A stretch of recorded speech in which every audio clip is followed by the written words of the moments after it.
আমি একটা government medical কলেজে স্টুডেন্ট, নিউ ফোর্থ ইয়ারে পড়ছেন আপনি? ইয়েস। আমার বাবা বিজনেস করে, আর আমরা 2 বোন। 2 বোন? আপনি কি বড় না ছোট? আমি ছোট। আপনি ছোট, আপনার আরেকটি বড় বোন রয়েছে। উনি কি ম্যারিড না আনম্যারিড? ম্যারিড। ওকে, আপনাদের বাড়ি কোথায়? বরিশাল। ওকে, বরিশাল আসলে খুবই সুন্দর একটা শহর। বরিশালের বন্ধু যারা শুনছেন তাদেরকে বলি, বরিশাল আসলে খুবই সাজানো গোছানো, খুব সুন্দর একটা শহর। ওখানে শহরের মাঝখানে একটা পুকুর আছে, পুকুরটার নামটা কি মনে আছে? বিবির পুকুর বলে। বিবির পুকুর বলে। তো চলুন আপনার গল্পটা শুরু করি। ছায়া, কোথা থেকে শুরু করবেন? ছোট থেকে শুরু করি। জি প্লিজ। আপনি একটু জোরে বলবেন। হ্যাঁ, আপনার কথা শুনে মনে হচ্ছে যে আপনাকে আমরা স্টুডিওতে নিয়ে এসেছি, কোনো কিছু খাবার টাবার কিছু দেয়নি, একদম দুর্বল। হ্যাঁ, একটু জোরে বলতে হবে প্লিজ। ওকে, চলুন শুরু করা যাক। আমার ছোটবেলাটা বিশেষ করে শহরেই বেশি কেটেছে। আমি স্টুডেন্ট হিসেবে মোটামুটি ভালোই ছিলাম, তার জন্য আমাকে শহরে পড়াশোনা করানোর জন্য শহরে রাখা হয়েছে। আমি মতিঝিল আইডিয়াল স্টুডেন্ট ছিলাম।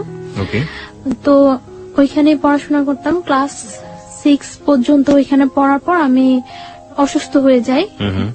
অসুস্থ হয়ে যাওয়ার পরে আমি আমার গ্রামে শিফট হই। শিফট হওয়ার পরে আমি আমাদের ওইখানে গভর্নমেন্ট গার্লসে ভর্তি হই। ওইখানে আমার পড়াশোনা হয়। আমি ক্লাস 5-এ বৃত্তি পেয়েছিলাম, ক্লাস 8-এও বৃত্তি পেয়েছিলাম, এবং ক্লাস 9-এ সায়েন্স থেকে পড়াশোনা। ওকে, এসএসসি আপনি সায়েন্স ব্যাকগ্রাউন্ড ছিল? Background science, SSC, higher math সহ। বাহ।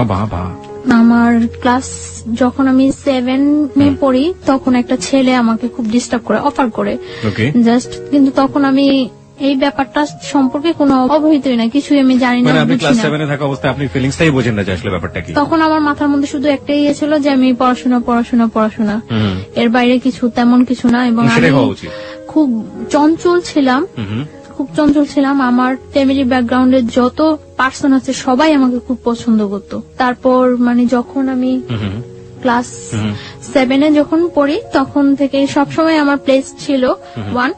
তো তারপর 7-এ যখন পড়ি তখন ওই ছেলেটা আমাকে ডিস্টার্ব করে, তখন আমি আমার বাসায় জানাই। ছেলেটা আসলে কে ছিল? ছেলেটা সম্পর্কে আমাদের একটু বলুন, যে আপনার পাড়ায় আশেপাশে থাকতো বা এরকম কিছু? আপনার বয়সের ডিফারেন্স কতটুকু ছিল? হ্যাঁ, আমার থেকে বয়সে 5 বছরের মতো ডিফারেন্স, কিন্তু ছোট ছিল আপনার 5 বছর?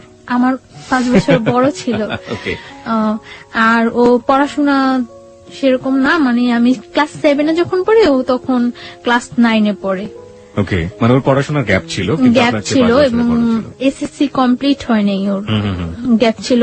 পরে মানে ডিস্টার্ব করে, তখন আমি আমার বাসায় জানাই। বাসায় জানানোর পরে আমার বাসায় বলতে আমি আমার কিছু কাজিনের কাছে জানাই। কাজিনের কাছে জানানোর পর আমার কাজিন কি করে ওকে রাস্তা থেকে ডেকে মানে একটু শাসায় দেয় যে এরকম করবে না, এরকম করলে এরকম করবে। তো কিছুদিন চুপচাপ থাকার পর আমি আবার স্কুল যাই আসি, কোনো প্রবলেম করে না। কিছুদিন চুপচাপ থাকে, তারপর দেখা গেছে আমি যখন স্কুল যাই আমার সাথে যায়, আবার আমি যখন আসি তখন আমার সাথে আসে এবং নানা রকম সাউন্ড করে। কি ধরনের সাউন্ড করতো মনে আছে? হ্যাঁ, এইরকম যে ভালো লাগে বললেই তো হয়, কি প্রবলেম, আমরা কি চলি না, এরকম মানে বিভিন্ন রকম সাউন্ড করে। তো মানে সাউন্ড করে এইভাবে ক্লাস 7 শেষ হয়ে যায়, ক্লাস 8 শেষ হয়ে যায়। তো 8-এ যখন আমি বৃত্তি পরীক্ষা দেব, তো বৃত্তি পরীক্ষাটা আমাদের স্কুল থেকে একটু দূরে আরেকটা স্কুলে আমার সেন্টারটা। তো ওই স্কুলে যাই আমি বৃত্তি পরীক্ষা দেই। তো পরীক্ষার মধ্যে ও হলের পিছন দিয়ে ওয়াল টপকায় হলের ভিতরে ঢুকে। তো ভিতরে ঢোকার পরে আমার সাথে কথা বলার জন্য আমার দাঁড় করায়। তারপরে কথা বলার জন্য দাঁড় করানোর পরে আমি বলি যে আপনি আমাকে এইভাবে ডিস্টার্ব করতেছেন, আমার পরীক্ষা চলতেছে, এটা কিন্তু ঠিক না। তো তারপর আমি বাসায় এসে ফার্স্ট তো আমার কাজিনদের কাছে আমি আবারও বলি। তো ওনারা বলে যে বাসায় কিছু বলিস না, এটা বাসায় বললে হয়তো সবাই টেনশন করবো। তো ওনারা আবার ওকে ডাইকা বলে যে তোমার একবার শাসায় দিলাম, ইয়ে হয় নাই, আরেকবার এরকম করলে কিন্তু একেবারে মাইরাটে পাটা ভাঙিয়ে দেবো, এরকম ভেঙে দেবো, এরকম কিছু বলে। কারা বলতো? আপনার কাজিন বলতো? কাজিনরা বলতো। ছেলে। আপনার বাবা মাকে কাউকে জানাই না, মানে আমার কোনো প্রবলেম হলে আমি ওদেরকেই জানাইতাম। আপনি বাবা মাকে কেন জানাতেন না এটা আমাদের একটু বলবেন? হেজিটেট ফিল করতেন নাকি কোনো ভয় পেতেন না কোনো সমস্যা? হ্যাঁ, হেজিটেট ফিল করতাম। দ্বিতীয়ত আমার আব্বু খুব একটু সেনসিটিভ টাইপের লোক, মানে কোনো ভেজাল বা আমাদের ওইখানে যে আমার আব্বুকে পছন্দ করে না এরকম কেউ নাই। তো তার জন্য আমি আমার আব্বুকে কিছু বলতে পারতাম না, আমার আব্বুকে আমি অনেক ভয়ও পাইতাম, কিছু বলতাম না। মানে আপনি আপনার আব্বুকে অনেক ভয় পেতেন। আর আপনার মা? আমার মাকেও আমি কিছু বলিনি, কারণ আমি যে কোনো প্রবলেম পড়লে ওদেরকে বললে এটা সলভ হয়ে যায়। এখানে আমি একটু নোট করতে চাই সবাইকে, দেখবেন যে এই বয়সে, বিশেষ করে ও কিশোরী বয়স, ক্লাস 7 এর কথা বলছে, এই সময়টায় বাবা কিংবা মা তার সন্তানের সবচেয়ে ভালো বন্ধু হওয়া প্রয়োজন। দেখুন, ওর জীবনে কিন্তু অনেক বড় একটা ঘটনা ঘটে যাচ্ছে এবং সেটা ও তার কাজিনদেরকে বলছে। সমস্যা কিন্তু জট পাকাচ্ছে, যেটা যদি বাবা মাকে বলতো তাহলে হয়তো সমস্যাটা অন্যভাবে হলেও সেটা সমাধান হতে পারত, কিন্তু সে তার বাবা মাকে বলেনি, কারণ তার বাবা এবং তার মা তার ক্ষেত্রে খুব বেশি ফ্রেন্ডলি না। খুব বেশি ফ্রেন্ডলি না হলে এই ঘটনাগুলো বা এই গল্পগুলো আসলে বলা যায় না। যাই হোক, তারপরে কি হলো? তারপর মানে ও চুপচাপ থাকে, অনেকদিন চুপচাপ থাকে। আমি ক্লাস 8 শেষ করি, 9 শুরু হয় আমার, 9ও প্রায় অর্ধেকটা শেষ হয়ে যায়। জি। তারপর আমার কিছু মানে নিউ ফ্রেন্ড হয়, কিছু আগের ফ্রেন্ডরা Class change আমার হলে এটা থেকে হয়, হ্যাঁ। আমার থেকে আগের ফ্রেন্ডরা দূরে সরে যায়, আবার কিছু নিউ ফ্রেন্ড হয় আমার। তো নিউ ফ্রেন্ডদের সাথে আমি খুব খুব চঞ্চল থাকি, খুব এনজয় করি, কিন্তু আমার পড়াশোনাটা খুব seriously আপনি করছেন। সিরিয়াসলি খুব ভালোভাবে চলছে আমার পড়াশোনাটা। ওকে। তারপর যখন 10-এ আমি পড়ি, তখন মানে আমার টেস্ট পরীক্ষার কিছুদিন আগে মানে ছেলেটা খুব বেশি ডিস্টার্ব করা শুরু করে, খুব বেশি কি ডিস্টার্ব ধরনের করে। ডিস্টার্ব করতো? ডিস্টার্ব করে মানে রাস্তায় দাঁড়া করায়, মানে চিঠি দেওয়ার চেষ্টা করে, এরকম ফোন করার চেষ্টা করে আমাদের বাসায়, বা অনেক সাইন সিম্পটম ইয়ে করে, যেটা আমি বুঝি যেটা ও করছে। তো আমার কাছে জিনিসগুলো খুব খারাপ লাগে। তো একদিন আমি আমার স্কুলের মধ্যে যখন মানে আমার ফ্রেন্ডদের সাথে আমি ছিলাম, তো স্কুল থেকে বের হয়েছি মতন স্কুলের সামনে ও মানে আমাকে অনেক ফ্রেন্ডদের মধ্যে দাঁড় করায়, সব ফ্রেন্ডদের বলছে যে সরে যাওয়ার জন্য। সবাই সরে যাওয়ার পর আমি খুব বিরক্ত হই এবং খুব রাফ বিহেভ করি ওর সাথে। কি করেন আপনি? দেখুন, আপনি রাফ বিহেভ না বলে আপনি বলুন যে আপনি যেটা করেছিলেন সেটাই। হ্যাঁ, রাফ বিহেভটা হলো আমি ওর সাথে খুব উচ্চ স্বরে কথা বলি। কি বলেন? উচ্চ স্বরে কথা বলার পর মানে, কেন আমাকে দাঁড় করাইছেন, এইরকম করতেছেন কেন, আপনি কি আমার যোগ্য নাকি, এইভাবে আমি অনেক কথা বলি। গালি টালি দিয়েছিলেন? না, গালি টালি না, আমি ওইটা কখনোই পারি না। ওকে, So, লেটস প্র্যাকটিস টুডে। তারপর না, মানে আমি একটু মজা করছিলাম। আমি একটু জানি যে ওই ছেলেটা তখন আপনার সাথে কি করলো, আপনি যখন রাগারাগি করছিলেন, ওকে চুপ করে বসেছিল? না, চুপ করে নাই, ও মানে দাঁড়ায়া অনেক চোখগুলা অনেক লাল লাল লাল থাকতো, ওর চোখ টোক বড় করে অনেক ইয়ে হয়েছে। তো আমি এক পর্যায়ে আমি ছেলেটাকে একটা চড় মারি। ও, এক পর্যায়ে ছেলেটাকে আমি কথা কাটাকাটি হয়, এক পর্যায়ে চড় মারি। এখন একটা স্কুলের সামনে অনেক স্টুডেন্ট থাকে, অনেক লোকজন ছিল, এমনকি মানে ওই স্কুলের সামনে ঝালমুড়ি আলারা পর্যন্ত ওর ফেভারে ছিল, সবাই আমাকে মানে ওর কথা বলতো। তো চড় মারি, এটা ওর খুব গায়ে লাগে। গায়ে লাগার পরে কিছুদিন পর ও আমার একদিন স্কুলের মধ্যে যায়। আপনার স্কুলের মধ্যে যখন যাচ্ছে সেই ঘটনাটা আমি আসবো, তবে তার আগে আমাকে বলেন তো, এই ঝালমুড়িওয়ালাও তার ফেভারে ছিল, মানে সবাই ফেভারে ছিল, মানে ব্যাপারটা ঠিক বুঝতে। ও কি একই স্কুলে পড়তো আপনার? না, আমি গার্লসে পড়তাম, আচ্ছা। ও বয়েজে পড়তো। আমি যখন ক্লাস 10-এ পড়ি তখনও ও এসএসসি কমপ্লিট করতে পারে নাই। না, আমি জানতে চাচ্ছি যে ফেভারে ছিল মানেটা কি? ও কি খুব পপুলার ছিল ওই মুহূর্তে ক্যাম্পাসে বা ওরকম কিছু? না, পপুলার ছিল না, ও ওইখানে খুব যাতায়াত করতো, ও দেখতে সুন্দর ছিল, মানে যে কোনো কারোর সাথে কথা বললে তাকে খুব ইজি ম্যানেজ করতে পারে। তার ওকে, জন্য ঠিক আছে। তারপরে কি হলো? তারপরে আপনার চড় মারার পরে আপনি বলছিলেন যে চড় মারার পরে কিছুদিন যায়, মনে হয় 4-5 দিন যায়। 4-5 দিন গ্যাপের পরে ও একদিন আমার স্কুলে যায়। তো আমি কলের কাছে ছিলাম, কলের কাছ থেকে আমি ঘুরে আসতে নেওয়ার পরে আমি হঠাৎ ওকে দেখে আমি মানে যেই পথে আসতেছিলাম ওটা ব্যাক করে অন্য পথে আসতে নেই। তো আমার তখন একটু ভয় কাজ করে, মানে আমি দেখতেছি যে ও কয়েকটা ছেলে নিয়ে ঢুকছে, তো ভয় কাজ করে। তারপর আমি ওই ঘুরে আসতে নিলে ও মানে দৌড়ে ঘুরে এসে আমার সামনে দাঁড়ায় আমার হাতে ধরে টান দেওয়ার পর আমি মানে ওইখানে আমি হাত ছাড়েন বলে উঠি। তারপর কিছু মেয়েরা থাকে পিছনে, তারা ওইখানে আসার পর মানে ও আমাকে বলতেছে যে তুমি আমার ওই দিন যে অপমানটা করছো কাজটা ঠিক করো নাই, আমি তোমার একদিন হইলেও আমার বাসায় নিয়ে ছাড়বো, একদিন হইলেও আমার ঘরে ভাত রান্না করামো তোমাকে দিয়ে। তো আমি বলছি আচ্ছা ঠিক আছে, পারলে কইরেন। এরকম কথা বলার পরে প্রেক্ষিতে মানে ও তখন চলে আসার পরে অনেক দিন যাবত গ্যাপ থাকে। আমার এসএসসি কমপ্লিট হয়ে যায়, ওকে আমি দেখি না। এসএসসি কমপ্লিট হয়ে যায়, আমি তো মনে করছি ও মনে হয় চলে গেছে, কোথাও ইয়ে হয়ে গেছে। এসএসসি কমপ্লিট হয়ে যায়, আমি ঢাকা আসি। আমি আগে আমাদের ওইখানে কলেজেই ভর্তি হই আর পরে ঢাকা আসি। তখন ওই ইয়ারের সিস্টেম ছিল মানে পয়েন্টেই ভর্তি করানোর জন্য ওই ইয়ার সিস্টেম হয়। তো আমি হোলি ক্রসে ভর্তি হই, ফার্মগেট হোলি ক্রসে ভর্তি হই। ভর্তি হওয়ার পর আমি এখানে একেবারে শিফট হয়ে যাই ফার্মগেট হোস্টেলে। এখানে পড়াশোনা করে মাঝে মাঝে বাড়ি যাওয়া হয়, ঈদে বাড়ি যাওয়া হয়। এমনিতে ততটা বাড়ি যাওয়া হয় না, খুব ইয়ে থাকে আমার উপরে, খুব প্রেশার থাকে পড়াশোনার উপর যে আমার রেজাল্ট ভালো করতেই হবে। তো আমার চলছে, ভালোই পড়াশোনা চলছে। ইন্টার পরীক্ষা দেওয়ার পরে বাড়ি যাই অনেক দিন থাকি বাড়িতে। ওকে। যতদিন পর্যন্ত রেজাল্ট না হয় বাড়িতে থাকি।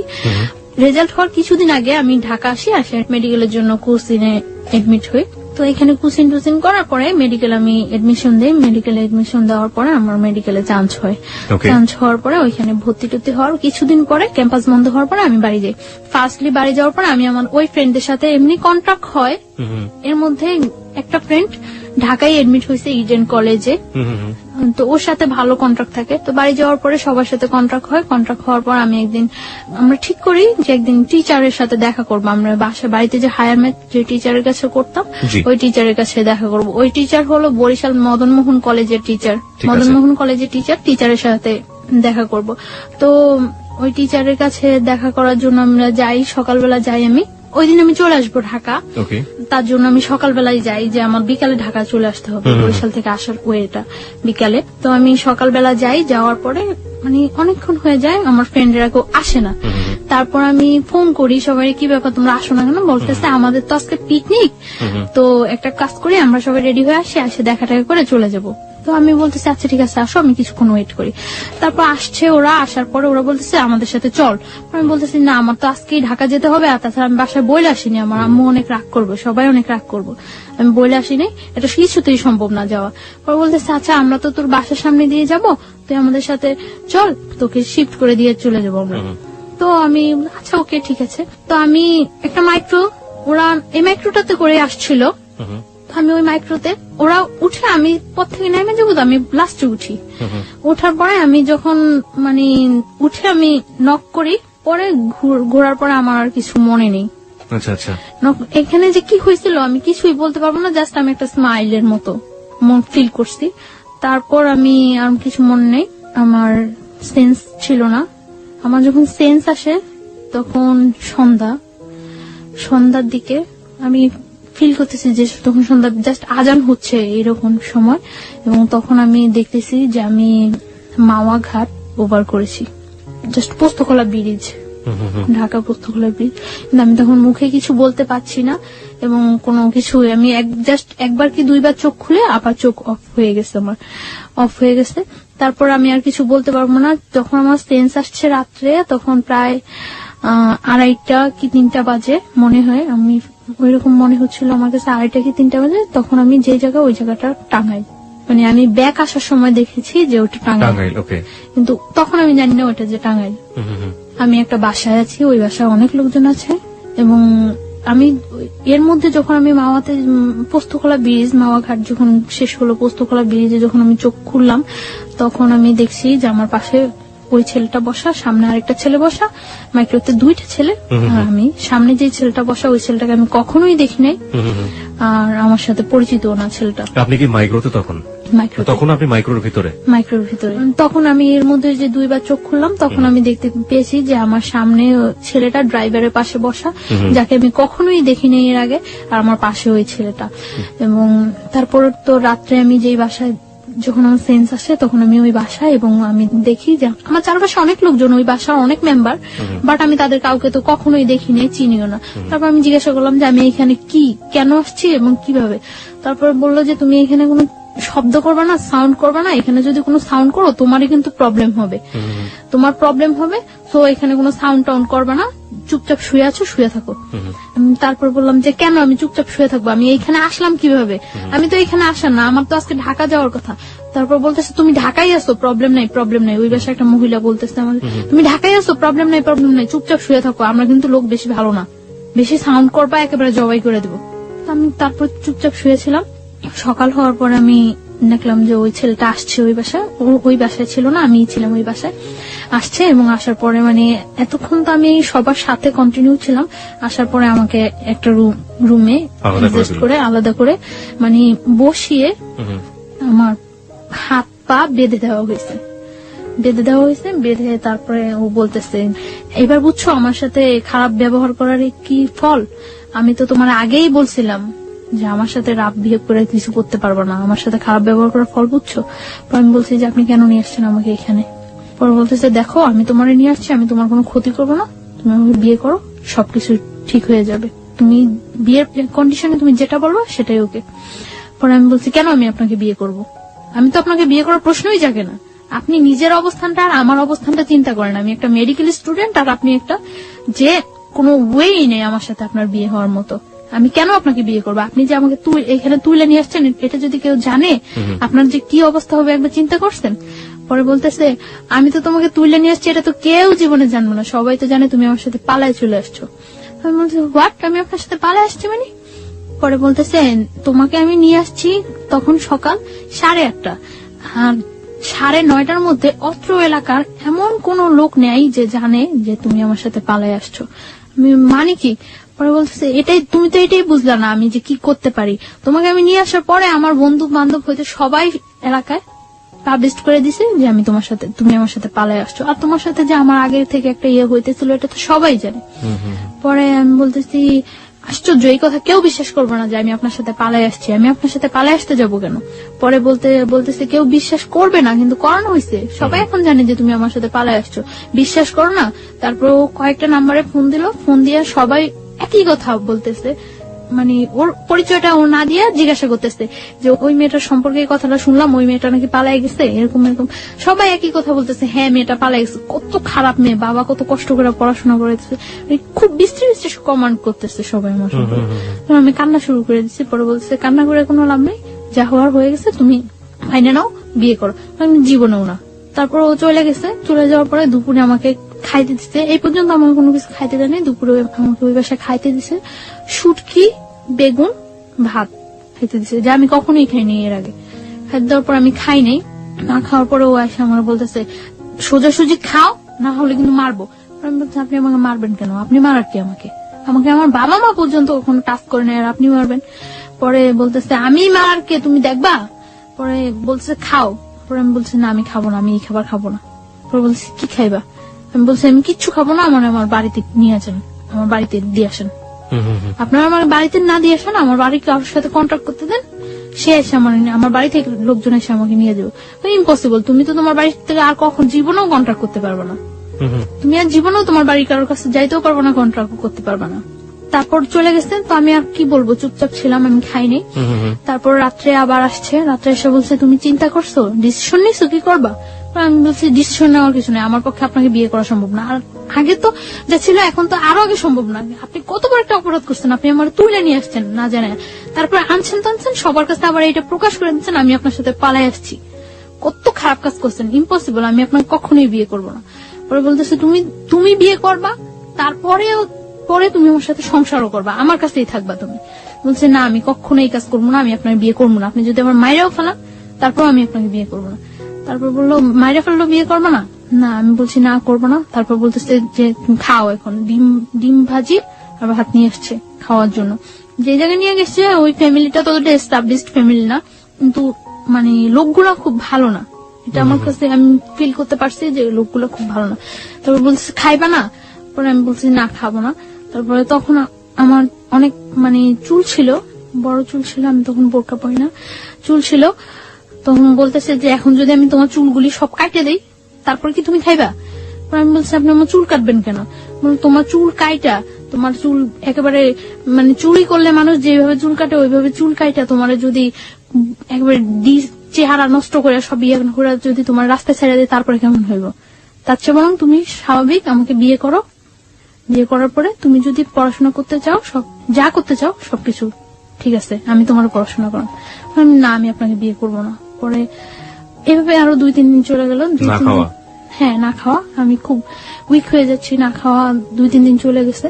2-3 দিন চলে যাওয়ার পরে টর্চার করা শুরু করলো। টর্চার বলতে কি এমনিতে কোনো টর্চার না, জাস্ট চর মারতো। আর আমার মানে পা বাঁধা এইভাবে বাইধে রাখছিল, তো পায়ের নখের মধ্যে পাড়া দিয়ে দাঁড়ায় থাকতো, যেটা খুব পেন ফিল হতো, কারণ নখ তো খুব সেন্সিটিভ জায়গা, ওইখানে পাড়া দিলে খুব পেন ফিল হতো। তখন আমি মানে চিল্লাইতে চাইলে মুখ বন্ধ করে ধরে রাখতো।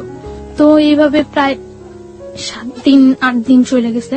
9 দিনের দিন আমি মনে করছি, নিজে ইয়ে করতেছি যে এখান থেকে আমার, যেহেতু আমার ফ্যামিলি কেউ জানেই না আমি কোথায় আছি, আর এখান থেকে আমার খুঁজে বাই করা সম্ভব না যে আমি এইখানে আছি, যে খুঁজবো তারা খুঁজে যে বাই করবো, তারা কি আমার আদৌ খুঁজতেছে না এইটাই মনে করতেছে যে আসলে আমি পলাই গেছি, সেটাও তো আমি জানি না যে আমি কিভাবে শিওর হম যে হ্যাঁ আমার তারা খুঁজতেছে, তারা আমার খুঁজে নিবো, এই আশায় যে আমি বসে থাকবো, কিভাবে আমি শিওর হবো। তারপর আমি ইয়ে করলাম যে না, আমি ওর ওয়েতে রাজি হয়ে যাই, তবে কিছু কন্ডিশন দিয়ে। তারপর ও আসে রাত্রে আসার পর ওই বাসায় থাকে না, ওই বাসায় শুধু আমি থাকি। ওই বাসায় থাকে না, একটা ঘরের মধ্যে আমাকে আটকে রাখছিল। ঘরটা হলো অর্ধেক টিন অর্ধেক মাটি, এরকম ঘর। তো আমি তারপর আসার পরে আমি বলছি আচ্ছা ঠিক আছে, আমি আপনার বিয়ে করতে রাজি, তবে সত্য আছে। সত্য হলো আমার পড়াশোনা শেষ না হওয়া পর্যন্ত আমি আপনার সাথে কোনো রিলেশনে যেতে পারবো না। যেহেতু আমার ক্যারিয়ার আছে, আমি মেডিকেল স্টুডেন্ট, আমার এত কষ্ট করে যেহেতু আমি এতটুকু আসছি, আমার ইয়াটা শেষ হোক, সেটা আপনার জন্য বেটার হবে, আমার জন্য বেটার হবে। যেহেতু আপনিও ততটা এস্টাবলিশড না, তখনও একটা চাকরি করতো নাকি, ওই যে অনেকদিন আগে চলে আসছে দেশ থেকে, আসে ঢাকা একটা চাকরি করতো। তো বললো যে এটা কি, এই কথা কি থাকবো? আমি বলতেছি হ্যাঁ এই কথা থাকবো, আমি পড়াশোনা করা পর্যন্ত আমাকে আপনি কোনো ডিস্টার্ব করবেন না, আমি তো বিয়ে তো করছি না। আর তারপরে বলতেছে ওকে। আপনি আসলে ডিস্টার্ব না করা বা রিলেশন বলতে আসলে কি বোঝালেন, যে ফিজিক্যাল রিলেশনের কথা? ফিজিক্যাল বা মেন্টালি বা ওর পরিবারে নিয়ে সংসার, যাওয়া, হ্যাঁ। মানে সবকিছু থেকে যাতে অ্যাভয়েড করতে পারি সবকিছু। আমি ওকে বললাম যে দেখেন, আপনি তো খুব ভালো করে জানেন যে আমি মেডিকেলে পড়াশোনা করি, আমার রেজাল্ট কি বা আমার ক্যারিয়ারটা কেমন হতে পারে। আর আমার ক্যারিয়ার, আমি যদি আপনাকে বিয়ে করি তাহলে তো আপনার ক্যারিয়ার, আমার ক্যারিয়ারের সাথে আপনিও তো জড়িয়ে গেছেন, তাহলে আমার একটা ভালো ক্যারিয়ার হলে সেটা আপনার জন্য ভালো হবে। তো আপনি আমাকে কয়েকটা বছর সময় দেন, আমার ইয়েটা শেষ হোক, পড়াশোনাটা শেষ হোক, তারপরে আমি আপনার সব ওয়ে মানিয়ে নেব। সেই পর্যন্ত আপনি আমাকে কোন রকম জোড়াজুড়ি বা কোন রকম ইয়ে করতে পারবেন না। পরে বলতেছে আচ্ছা ঠিক আছে। তারপর মানে ওই দিন রাত্রে চলে যায়, সকালে ও একজন লোক নিয়ে আসে। লোকটাকে, এটা কি কাজী না উকিল না কি আমি কিছুই জানি না, একটা লোক নিয়ে আসে, স্টাম্প নিয়ে আসে। স্টাম্পের মধ্যে ওই লোকটা আমার একটা ছবি তোলে আর ওর একটা ছবি তোলে, দুইটা ছবি পাশাপাশি রেখে পিন আপ করে দেয়। পিন আপ করে ওই লোকটা স্টাম্পে যে কি লেখে সেটাও আমি জানি না, জাস্ট স্টাম্পের মধ্যে আমি সই করে দেই। তাও আমি মানে সই করার সময় ভাবতেছি যে আমি কি সই করব না করব না, ওটা সারা জীবনের প্রশ্ন, কি করব আমি। তখন আমি সই করার সময় ভাবতেছি, তখন ও আমার একটা চড় মারলো লোকটার সামনে একটা চড় মারার পরে বলতেছে যে আগেই তো কথা হয়ে গেছে, এখন আবার এরকম করার কি আছে। লোকটা মনে করতেছে না যে আমি তোমার জোর করে নিয়ে আসছি।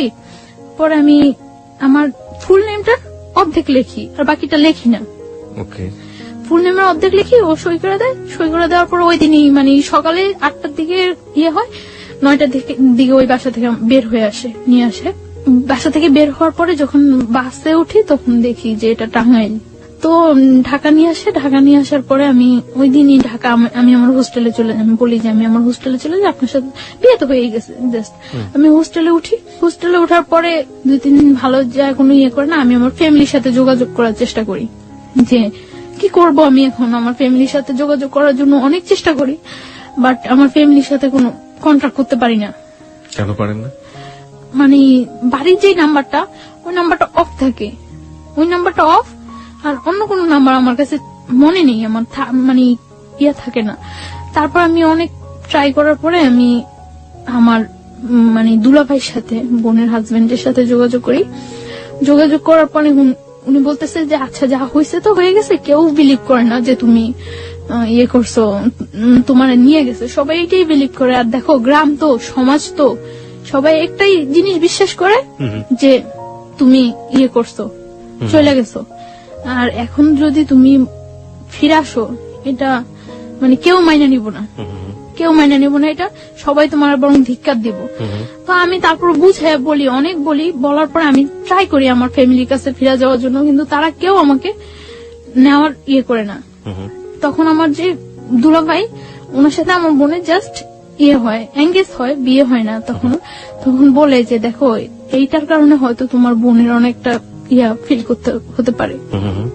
তো উনি এই কথা বলার পর আমি মানে চুপচাপ থাকি। তারপর উনি বলে যে তুমি যেভাবে আসো ওইভাবে থাকো, তোমার যতটা হেল্প প্রয়োজন সব আমি করব, কেউ ইয়ে করবে না। তোমার হেল্পের প্রয়োজন, আমি যতটা ইয়ে করার প্রয়োজন আমি করব, তুমি পড়াশোনা করতে থাকো, আমি ট্রাই করব তোমাকে যথাসম্ভব বাহিরে পাঠিয়ে দেওয়ার জন্য। কারণ তুমি বাহিরে গেলে গিয়ে তো ওরা আয়ত্তার বাইরে চলে যাবে। জানালেন না ব্যাপারটা? হ্যাঁ জানাই, কিন্তু তারা কেউ আমাকে নেওয়ার জন্য আগ্রহ ফিল করে না। আপনি আমাকে একটু বলেন তো, খুলেই বলেন যে আপনি ফার্স্ট কখন বাবা আমাকে জানালেন, কি রিয়াক্ট করলো, আমি একটু জানতে চাই। This is a very important part of this story. হ্যাঁ, আমি যখন মানে ঢাকা আসি হোস্টেলে উঠি। হোস্টেলে ওঠার পরে তখন আমার কাছে কোনো টাকা পয়সা কিছুই থাকে না। তো হোস্টেলে ওঠার 2-3 দিন পরে আমি আমার একটা ফ্রেন্ডের নাম্বার থেকে আমার বাড়িতে ফোন করি। ফোন করার পর বাড়ির নাম্বারটা অফ। এভাবে আরো 4-5 দিন চলে যায়, আমি কারোর সাথে কন্ট্যাক্ট করতে পারি না। তারপরে আমি হঠাৎ একদিন আমি আমার বই নাড়তেছি, বইয়ের মধ্যে আমার ওই দুলাভাইয়ের নাম্বারটা পাইছি। পাওয়ার পরে আমি আমার দুলাভাইয়ের কাছে ফোন দিছি। দুলাভাইয়ের কাছে ফোন দেওয়ার পরে ভাইয়াকে আমি সব বললাম। আপন দুলাভাই এটা? হ্যাঁ। ওকে। সবকিছু বলার পর আমার ভাইয়া বলল যে কেউ আমাকে এখন নেওয়ার জন্য প্রস্তুত না। তারপর আমি আমার মার সাথে কথা বললাম। তারাও কোনো ইয়ে করতেছে না যে তুমি যা হয়েছে তুমি চলে আসো, আমরা তোমার আবার নতুন করে পড়াশোনা করবো, আমাদের কাছে রাখবো, কোনো ইয়ে হবে না। কিন্তু তারা কেউ এরকম কোন, সবার একটাই ক্ষোভ আমি চলে আসছি। সবাই জানে যে আমি পালাই আসছি, কিভাবে আসলাম, এতটা ইয়ে করলো তারা আমার জন্য। সবাই আমাকে খুব ঘৃণা করে। তখন আমি ফিল করি যে সবাই আমাকে খুব ঘৃণা করে। তখন আমার মধ্যেও রাগ হয় যে আমি এতটা তাদেরকে সাপোর্ট দিছি, তারা যেইভাবে চাইছে আমি ঠিক ওইভাবে পড়াশোনা করছি, ওইভাবে ইয়ে হয়েছি। এই মানুষগুলো আমাকে এতটা ভালোবাসতো, আর সামান্য কয়টা দিনের ব্যাপারে এই মানুষগুলো আমার এতটা অবিশ্বাস করে। আমার মধ্যেও খুব রাগ হয় তখন যে আমি বারবার ফোন করতেছি, বারবার চেষ্টা করতেছি তাদের কাছে যাওয়ার জন্য, কিন্তু কেউ রেসপন্স করতেছে না। একটা লোক বলতেছে না যে আচ্ছা তুমি আসো, বা আমরা আসতেছি তোমার নিয়ে যাবো, বা তুমি আমাদের কাছেই থাকবা, আগের মতো যা হয়েছে সব ভুলে যাও। কেউ আমাকে এই সাপোর্টটা দেয় না। সবাই বলে যে এই কাজটা তুমি কিভাবে করলা, এই কাজটা তুমি কিভাবে করলা। কেউ আমার কথা বিশ্বাসই করে না যে আমি এই কাজটা করি নাই। প্রত্যেকটা মানুষ আমাকে ধিক্কার দেয়, প্রত্যেকটা মানুষ, যে মানুষগুলো আমাকে এত ভালোবাসতো ওই মানুষগুলো প্রত্যেকটা মানুষ ধিক্কার দেয়। তারপর আমি ইয়ে করি যে যা হয়েছে তারা যখন আমার চাই না, আমি আমার নিজে পাই যেইভাবেই হোক দাঁড়াইতে হইবই, আমি যেইভাবেই হোক আমার পড়াশোনাটা চালিয়ে যেতে হবে। এর জন্য যদি আমার ওই ছেলের সাহায্য নিতে হয় আমি তাও নিব। তারপর আমার ভাইয়া বলে যে তোমাকে যতটুকু সাপোর্ট করে আমি করব, তবে আমি এটা করতে পারবো না যে তোমার আমি নিয়ে আসবো, এটা আমি পারবো না। তোমাকে আমি সাপোর্ট করব, তুমি পড়াশোনা করতে থাকো, আমি ট্রাই করতে থাকি তোমাকে যেভাবে হোক বাইরে পাঠিয়ে দেওয়ার জন্য। বাইরে পাঠাইলে তোমার ক্যারিয়ারটাও ঠিক হয়ে যাবো, তুমি কয়েক বছর বাইরে 4-5 বছর বাইরে থাইকে আসলে সবকিছু দেখবে ঠিক হয়ে যাবো। তারপর আমি ভাইয়ের কথা মতো ইয়ে করতে থাকি। তো এটা যেভাবে হোক জানতে পারে যে আমি আমার ফ্যামিলিতে কন্ট্রাক্ট করছি, জানতে পারে। জানার পরে ও হোস্টেলে এখানে নানা রকম প্রবলেম করা শুরু করে। তো হোস্টেলে এখানে নানা রকম প্রবলেম করার পরে হোস্টেল থেকে আমাকে বলে দেয় যে দেখো তুমি ছাড়াও এখানে আরো অনেক মেয়েরা থাকে, সো এরকম প্রবলেম করলে তো সমস্যা, কি হয়েছে ব্যাপারটা বলো। আমি তাদেরকে কিছু বলতে পারি না, কারণ এই ব্যাপারটা কি বলার মতো কোনো ওয়ে আছে যে আমি তাদেরকে বলবো। তারপর আমি ইয়ে করি যে আমি ওরা বলি যে কি চান আপনি, যে এইভাবে ডিস্টার্ব করতেছেন, আমি হোস্টেলে প্রবলেম হচ্ছে, আমার পড়াশোনার প্রবলেম হচ্ছে, কি চান। তো ও বলতেছে যে দেখো তুমি আমার বাসায় থাকো, আমার বাসায় থাকতে তো কোনো প্রবলেম নেই, বাসায় থাকো, বাসায় থেকে পড়াশোনা করো, তাহলে আমি তোমার একটা টেক কেয়ারও করতে পারবো। পরে আমি বললাম আচ্ছা ওকে, আমি আপনার বাসায় যাবো। পরে ওর বাসায় নিয়ে যায়। ওদের বাসায় ওর মা, ওর বোন, ও থাকে, 3 জন থাকে। ওদের বাসা নিয়ে যায়। বাসা নিয়ে যে ওর বলে যে সবাইরে বলে যে ওর সাথে কখনো কোনো রাব বিহেভ হবে না, কোনো জোর হবে না, ও এখানে থাকবে, পড়াশোনা করবে, ওর মতো থাকবে ও। তো আমি ওই বাসায় থাকি। ওকে আপনাকে পরিচয় করিয়ে দেয় যে ও আমার বউ? হ্যাঁ, ওই ফ্যামিলি সবাই জানে যে ওইভাবে বিয়ে করেছে। কিভাবে বিয়ে করেছে সেটাও কি জানে? জানে না, কারণ না জানলে ওর মানে যখন আমরা টাঙ্গাইল ছিলাম তখন ওর বাড়ি থেকে ওকে সাপোর্ট দিছিল এবং টাকা পয়সার ব্যাপারে হেল্প করছিল। সো না জানলে তো পসিবল না এটা। ওকে এক বাবার একটাই ছেলে ছিল? না। কয় ভাই বোন ছিল ওরা? ওর 2 ভাই 1 বোন। ওই বড় ছিল সবার? হ্যাঁ, ও বড়। ওকে, বাবা কি করতেন ওনার? বিজনেস। ওকে, ঠিক আছে, চলুন। তারপর ওর বাসায় যাওয়ার পর ও ইন্ট্রোডিউস করে দেয় সবার সাথে এবং সব বলে যে যাতে আমার উপর কোনো প্রেশার ক্রিয়েট না করে। তো ওই বাসায় থেকে আমি পড়াশোনা করতেছি, ভালো ইয়ে করতেছি, কিন্তু আমার মনের মধ্যে সবসময় একটা ভয় কাজ করতো যে ওর বাসায় আছে, ও তো খারাপ, ও খারাপ না হলে এই কাজটা জীবনেও আমার সাথে করতে পারতো না। সো কখন যেন ও কি করে সবসময় আমার মনের মধ্যে একটা ভয় কাজ করতো। এবং আমি খুব দিন দিন খুব অসহায়, সবসময় মনে হতো যে দুনিয়াতে আমার কেউ নাই, আমি খুব অসহায় এরকম ফিল করতাম আমি। কারণ কারো কাছে আমি না প্রকাশ করতে পারতাম, না কারো কাছ থেকে কোনো সাহায্য নিতে পারতাম। তো আমার ভাইয়ার কাছে, আমি কলেজে যাই ভাইয়ার কাছে ফোন দিতাম। ফোন দেওয়ার পরে ভাইয়া বলতো যে যেহেতু ও তোমার উপর কোনো প্রেশার করছে না, তুমি থাকো, আমি যতদিন পর্যন্ত তোমার বাহিরেও যাওয়ার ওয়েট না করতে পারতেছি ততদিন পর্যন্ত তুমি থাকতে হইবে এখানে। তো তারপর আমি কলেজে যাই, পড়াশোনা করি, কোনো ইয়ে করি না। তো আমি সকাল 7টার দিকে কলেজে চলে যেতাম। কলেজ শেষ করার পর আমি আমি একটা স্যারের সাহায্য নিয়ে আমি একটা হসপিটালে কলেজ শেষ করার পরে প্র্যাকটিস করি, ওই স্যারের কাছে হসপিটালে প্র্যাকটিস করি ধানমন্ডিতে। ওকে, ধানমন্ডিতে একটা হসপিটালে প্র্যাকটিস করি। তো তারপরে এই প্র্যাকটিস করে আমি বাসায় ফিরতাম রাত্র 10টা 11টা, যতটা সময় ওদের থেকে বাইরে থাকা যায় বাসায় ফিরতাম। তো যাইও আমি দেখা যেত বাসায় যাইও আমি ঘুমাইতাম না, খুব ভয় থাকতো আমার মনের মধ্যে যে কি হয় একটা সবসময় একটা ভয় কাজ করতো। এবং আমার পড়াশোনা হইতেছে, আমার পরীক্ষা হয়, পরীক্ষার পর আমার রেজাল্ট খারাপ হয়, রেজাল্ট খারাপ হওয়ার পর আমি ফিল করতে পারতেছি যে এই ব্যাপারটা আমার পড়াশোনায় খুব হয়ে যায়। তখন মেডিকেল আপনি কোন ইয়ার স্টুডেন্ট? ফার্স্ট ইয়ার দিচ্ছেন আপনি, ফার্স্ট ইয়ার ফাইনাল দিচ্ছেন? ফার্স্ট ইয়ার ফাইনাল দিচ্ছি। তো তারপর আমি করি যে এইভাবে তো চলতে পারে না, এইভাবে কিভাবে আমার যেভাবেই হোক ওদের সাথে আমার মানায় যাইতেই হইবে, যেভাবেই হোক এইভাবে আমার পড়াশোনার ক্ষতি হইতেছে।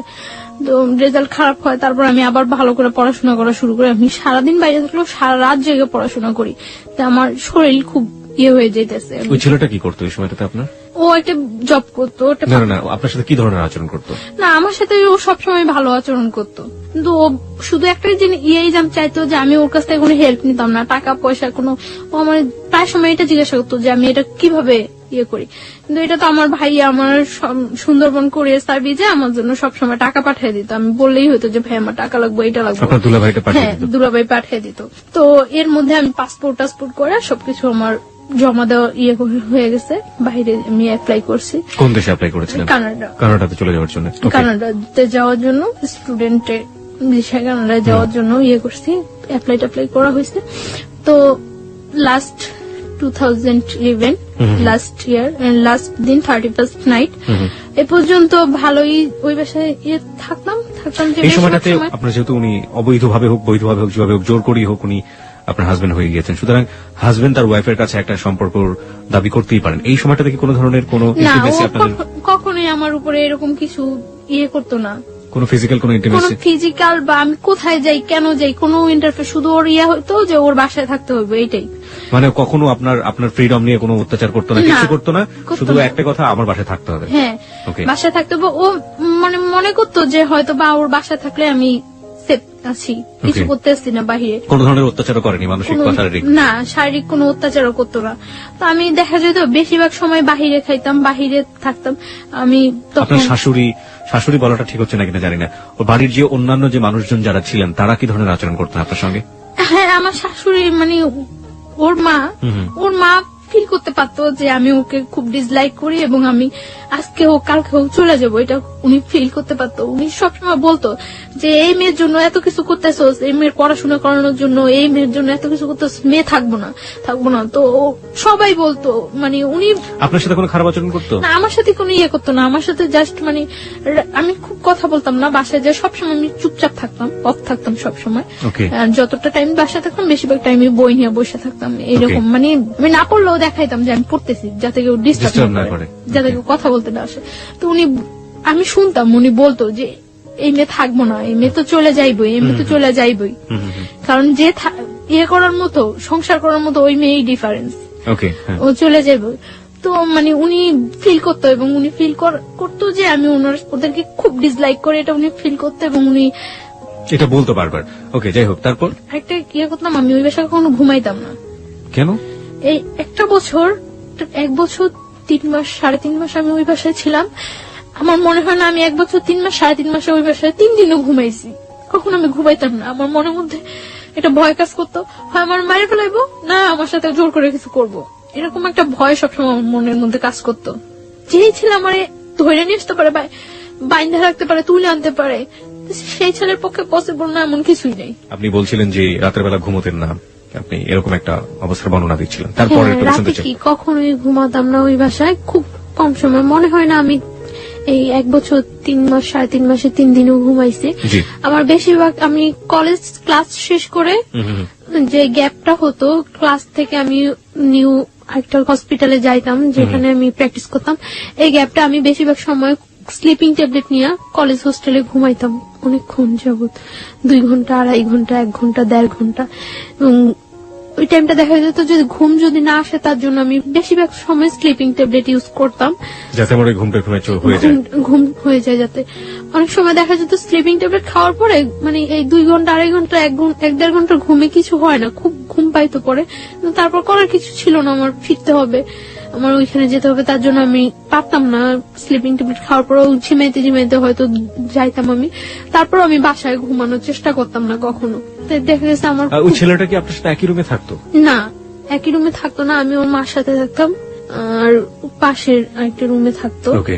দেখা যেত যে অকারণে ওই রুমে খুব কম ঢুকতো না ততটা এই রুমে। দেখা গেছে আমি রাতে 10টা-11টায় বাসায় ফিরছি, ওই 12টা-1টার মধ্যে সবাই ঘুমিয়ে গেছে। ওকে। সো এই রুমে আসার ততটা প্রশ্ন জাগতো না, আর আমি সকালবেলা 7টার মধ্যে বাসা থেকে বের হয়ে চলে ওর বাবা কি বলতো আপনার সাথে? বাবা কোনো ধরনের খারাপ আচরণ করতো? না, ওর বাবার সাথে আমার ততটা হইতো না, দেখা হইতো না, কথা হইতো না, তিনি খুব একটা সময় এখানে থাকতো না। ওকে। তো এইভাবে যাচ্ছিল। লাস্ট কোরবানির ঈদ, কোরবানির ঈদে যখন হয় আমি আমার মানে ওদের সাথে বাড়ি যাই, ওদের সাথে ওদের বাড়িতে যাই, গ্রামের বাড়িতে ওদের বাড়িতে যাই। তো যাওয়ার কারণ আমি একা একা কোথায় কিভাবে যাব, গ্রামের বাড়িতে যাই ওদের সাথে। যাওয়ার পরে ওদের ওইখানে আমি তো সকালবেলা যা পৌঁছায় সবাই, তো সকালবেলা যাওয়ার পর আমি 2-3 ঘন্টা পর আমি আমার নানা বাড়িতে চলে আসি, যে ওদের বাড়িতে তো আমি কখন থাকবোই না। মানে গ্রামের বাড়ি কোথায় ছিল? ওদের গ্রামের বাড়ি কোথায় ছিল? আমাদের ওইখানেই, বরিশালে। ওকে। তারপর গ্রামের বাড়িতে যায়, যাওয়ার পরে আপনি ওখান থেকে সুযোগ পেয়ে নানা বাড়িতে চলে যাই, কারণ ওইখানে গেলে হয়তো সবাই আমাকে দেখবে, আমার সাথে কথা বলবে, সবাই ফিল করবে যে ওই মেয়েটাই তো। তার জন্য আমি কিছুক্ষণ পর আমি আমার নানা বাড়িতে চলে আসি। নানা বাড়িতে চলে আসার পর আমি মানে 2-3 দিন ওইখানে থাকা হয়, তারপর আবার ঢাকা ব্যাক আসার পরে মানে ঢাকা আসার পরে আমি একদিনকে আমি সন্ধ্যার পরে আমি বাসায় ফিরতেছি, 8টা কি 8:30 বাজে আমি বাসায় ফিরতেছি। বাসায় ফেরার সময় একটা ছেলে ভ্যানের উপর বসা থাকে, কয়েকটা ছেলে, ওইখান থেকে একটা ছেলে কমেন্ট করে যে মনে হয় বাড়িতে গেছিল, কয়েকদিন যাবো তো দেখি নাই, বাড়ি থেকে আসছে। তো আমি তখন মনে করলাম যে এই ছেলেটা মনে হয় আমার ফলো করছে এর আগে, যেহেতু আমি বাড়ি থেকে আসার পরে এই কথা বলতেছে। তো আমি বাসায় চলে যাই। তো এর আগে ওই ছেলেটার ফেসটা আমার কাছে একেবারে অপরিচিত, ওই দিনই ফার্স্ট আমি ফেসটা দেখি, এবং ফেসটা দেখার পরে দেখা গেছে যে 2-1 দিনের মধ্যে ওর সাথে আমার দেখা হয়। বিশেষ করে আমি রাতে বাসায় ফেরার সময়, সকালে যখন আমি যাই 7টার দিকে তখন ওরকম কেউ থাকে না। তো রাতে ফেরার সময় দেখা গেছে 2-1 দিন পর ওর সাথে আমার দেখা হয়, এবং কন্টিনিউ তখন আমাকে কমেন্টস করতে থাকে। তো এর আগে আমি যখন পড়াশোনা করি, পড়াশোনা অবস্থা অনেক অফার হয়, কিন্তু কখনো আমার কাছে ওইগুলা রেসপন্স হয় না এবং খুব খারাপ লাগে, কিন্তু ওর কমেন্টসটা কেন যেন আমার ভালো লাগছিল। তো তখন তো আমি একেবারে সম্পূর্ণ একা, কোন ফ্রেন্ডদের সাথেও ততটা মিশতে পারি না, করতে পারি না, দেখা গেছে খুব ডিজার্ভ থাকি। তো ওর কমেন্টস গুলো ভালো লাগার পরে ও কমেন্টস করতে আমি কিছু বলতাম না, আমি শুধু হাসতাম। এরকম কিছুদিন কমেন্টস করার পর একদিন সকালবেলা, আমি ওই দিন শুক্রবার, আমি ওই দিন কলেজ আসিনি, তো সকালবেলা 11টার দিকে আমি বাসা থেকে বের হয়েছি। বাসা থেকে বের হওয়ার পর ও তখন মনে হয় সম্ভবত ফার্স্ট ঘুম থেকে উঠছিল, তো ঘুম থেকে উঠে ও বের হয়ে আমারে দেখছিল, তো বলতেছে আজকে দিনটা অনেক ভালো যাবে। ঘুম থেকে উঠে দেখছি অ্যাঞ্জেল। তো আমি হাসা দিছি, হাসছিলাম, হাসার কাজ। কিভাবে দেখলো আপনাকে? মানে আপনি তো আপনার ওই আগের বাসাতেই থাকতেন। হ্যাঁ, ওই বাসাটা আর ওই বাসা, ওদের বাসাটা কাছাকাছি, একদম কাছাকাছি একদম। কোথায় ছিল বাসা? ঢাকার? এটা ঢাকার এলাকার নাম বললে কোনো সমস্যা নেই, আপনি ছেলের নামও বলেনি, কোনো সমস্যা নেই। কোথায় ছিল বাসাটা? ওর নামটা বলি আমি, ওর নামটা রুমেল। মানে যে ছেলে আপনাকে জোর করে বিয়ে করেছে? না, মানে সেকেন্ড ওয়ান, যার সাথে পরিচয় হচ্ছে। আর বাসাটা কোথায় ছিল ঢাকার? আপনি বাসাটা বলতে যাচ্ছেন না? ওকে, ঠিক আছে, যান। তারপর? কারণ ওই এলাকাটার সবাই প্রায় কম বেশি ঘটনাটা জানে এবং আপনাকে সবাই চেনে। ওকে, ঠিক আছে। আমি এখানে একটু শ্রোতারা অনেক খেপে যাবেন আপনার উপরে, আমি একটু শ্রোতাদেরকে অ্যাড্রেস করতে চাই। দেখুন, আপনারা যারা বলছেন যে আপনারা ওর বাসার নামটা জানতে চান, ও কোথায় থাকে সবকিছু জানতে চান, এই প্রশ্নগুলো আমি ওকে করেছি, এবং তারপরও যারা ক্ষিপ্ত হয়ে যাচ্ছেন ওর উপর, তাদের উদ্দেশ্যে আমি একটু বিনয়ের সাথে বলতে চাই, ওর বাসার অ্যাড্রেসটা জেনে বা যে ঘটনাটা যেখানে ঘটেছে এটা জেনে আপনি কি বা করবেন বলুন। আপনার এখানে বলতে চাচ্ছি না এই কারণে যে আমি তো সম্পর্কটা থেকে এখনো বিচ্ছিন্ন না। এক্স্যাক্টলি, আমরা গল্পের শেষ পর্যন্ত যাবো, সেটা আপনি আগে থেকে কিছু বলে দিন না। আমরা একটা জিনিস বলি আপনাকে, সেটা হচ্ছে তাদেরকে বলবো যে প্লিজ আমরা গল্পটা থেকে সবাই যে জিনিসটা নেবার চেষ্টা করবো সেটা হচ্ছে মোরাল লেসনটা আসলে কি, ভুলটা আসলে কারা কারা করেছে, কোন কোন জায়গাগুলোতে ভুল হয়েছে, বাসার ঠিকানা জেনে কিংবা ওর পার্সোনাল লাইফ সম্পর্কে আরো বেশ কিছু জেনে, ও কোথায় থাকে সেটা জেনে আসলে ওর কতটুকু কিওর আমরা করতে পারবো। হ্যাঁ, সেই হেল্পের জায়গাটা যদি কিছু থেকে থাকে, করার থাকে, তাহলে ও যতটুকু বলবে ততটুকুই আসলে এনাফ। আমরা ওই শ্রদ্ধার জায়গাটুকু যিনি গেস্ট হয়ে আসেন, অতিথি হয়ে আসেন, তার প্রতি যেন বজায় রাখি। জি প্লিজ, তারপরে বলুন। তারপর আমি মানে যে কাজে বাসা থেকে বের হয়েছি ওই কাজে চলে যাই। তো চলে যাওয়ার পর এইভাবে চলতে থাকে কিছুদিন। তো 31st নাইট আমি সন্ধ্যার পরে বাসায় ফিরছি। তো আমি কিছু চকলেট কিনি। তো চকলেটের দোকানে যাওয়ার আগেই ও বলতেছে যে আজকে বলে দেব নাকি সামনের বছর পর্যন্ত ওয়েট করব। তো ও বলতেছে, তখন আমি চকলেট কিনে আসার সময় ওর হাতে ওর একটা চকলেট মানে দূর থেকে এভাবে ধরে দিছি, দিয়ে বলতেছি যে কারোর জন্য কি কখনো কিছু ওয়েট করে, সবকিছু সময় মতোই বলতে হয়। আর এই যে একটা বছর গেছে গিয়ে, এরকম একটা বছরের মতো একটা জীবনও চলে যেতে পারে। সো কারোর জন্য কখনো কিছু ওয়েট করানো উচিত না। যেটা আমার বলার বা যেটা আমার করার সেটা জাস্ট টাইমেই করা উচিত। তো ওই কথাটা বলার পর আমি এই কথাটা বলে আমি সাথে সাথে কিছু না বলে সাথে সাথে চলে আসতেছি। ও আমার পিছনে আসতেছে।